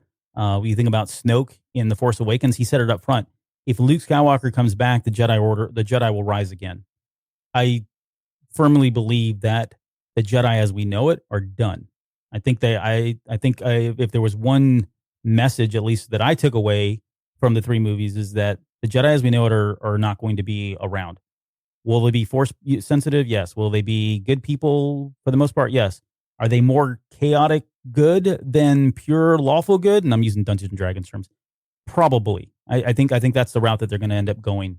But yeah, no, that's a great point. And we do need to get into that next show. Yeah, that's a lot of Rise of Skywalker conversation. But I think the where I keep coming back to though is Rey understand. I remember back our very first show was about the Force, and we talked about the cosmic Force. Mm-hmm. And I think this is kind of where I see this tying in. It's very circular in reference. Everything ties together. You need one for the other for the next to exist, and one has to end before the next one can begin. And it's very circular and very cyclical. Yeah, and that's how I view this. And we saw the symbolism in the temple, right, with the seal on the ground, and the water dripping on it. Of course, a lot of speculation of who is that? Is that Snoke or whomever? But that was that turned out to be the Prime Jedi, right. Which I have in my notes, but I was trying to cut it out. But yes, it exemplifies. It just exemplifies this, this unity of everything. Yeah, everything really is bound together, whether it's light or dark, good or bad, or however you want to classify it. Right. And that was the lesson of sorts. Not necessarily the teachings you have behind it, but that this is what the Force truly is and what it can be. Yep. Well, with that, that's our show. So before we go, we have got some feedback that came in, and this is from Rodzilla. I don't remember if I read this or not. If I did, I apologize. You get to hear it again. So this is from Rodzilla, 5-star review. It says, "Let the Star Wars talk flow through you. First-time podcast reviewer here. Albert, Jonesy, and Mike are a real treat to listen to. Their casual demeanor on all things Star Wars is easy to listen to, while their in-depth analysis provides value every step of the way. It's always fun to listen to the podcasters who are having fun. I started listening after Star Wars Celebration 2019 and followed them ever since. I'm hoping to meet the cast in person at Star Wars 2022. Is that California? Or where's it? Anaheim? Yeah. Yep. Anaheim. 2022. Keep up the great work." So thanks, Rodzilla. We really appreciate Thank you so much. And certainly if you guys, we're doing these on YouTube, so please subscribe to the channel on YouTube so that you can get the feeds if you want to do that. If not, we will continue to release these as audio podcasts, audio shows. You'll get those if you've already subbed there. So please do that if you want to subscribe to the podcast. And then we'll put all the other ways to connect with us in the show notes there for you. We'll come back next week, and we'll wrap up this Skywalker Saga series with The Rise of Skywalker, which we probably already talked about enough here on the show. But yeah, we'll talk about that one. Never. And then just kind of looking ahead, I think what we're going to do is we are going to deep dive into The Mandalorian. So Jonesy obviously has been out for a while. Mike had the Mando Monday show going on there, but it was a shorter show. What we're hoping to do is bring 2 hours of analysis per episode. No, but we definitely want to break down The Mandalorian and start getting into some of that as well, and just start waxing our own personal opinions about that, because neither one of us has really had a chance to do that yet. So we'll break all that down, talk about the characters, talk about the things that we saw, and hopefully that'll help build up the hype that doesn't really need to be there for season 2. That's just months away. But anything before we go? Oh man, glad to be back. Happy to see all your smiling faces, and including Mike's. Oh wait, we didn't see Mike though. Well, we did for a little. We bit. all got a treat then. We all got a treat. We love you. All right, yeah, we do. Okay, we'll see you guys next week. We'll take care.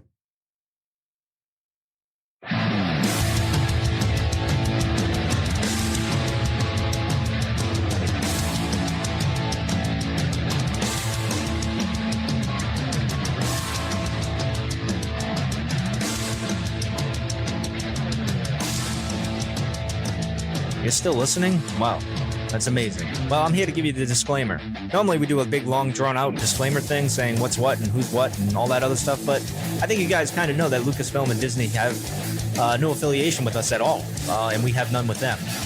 We talk about Star Wars, which is their property, and all that other good, fun stuff, but I think you can tell which is our stuff and which is their stuff. If you can't, well, then send a lawyer to send an email to me, and I'll be glad to chat with them. Other than that, you know what's what, so that's your disclaimer.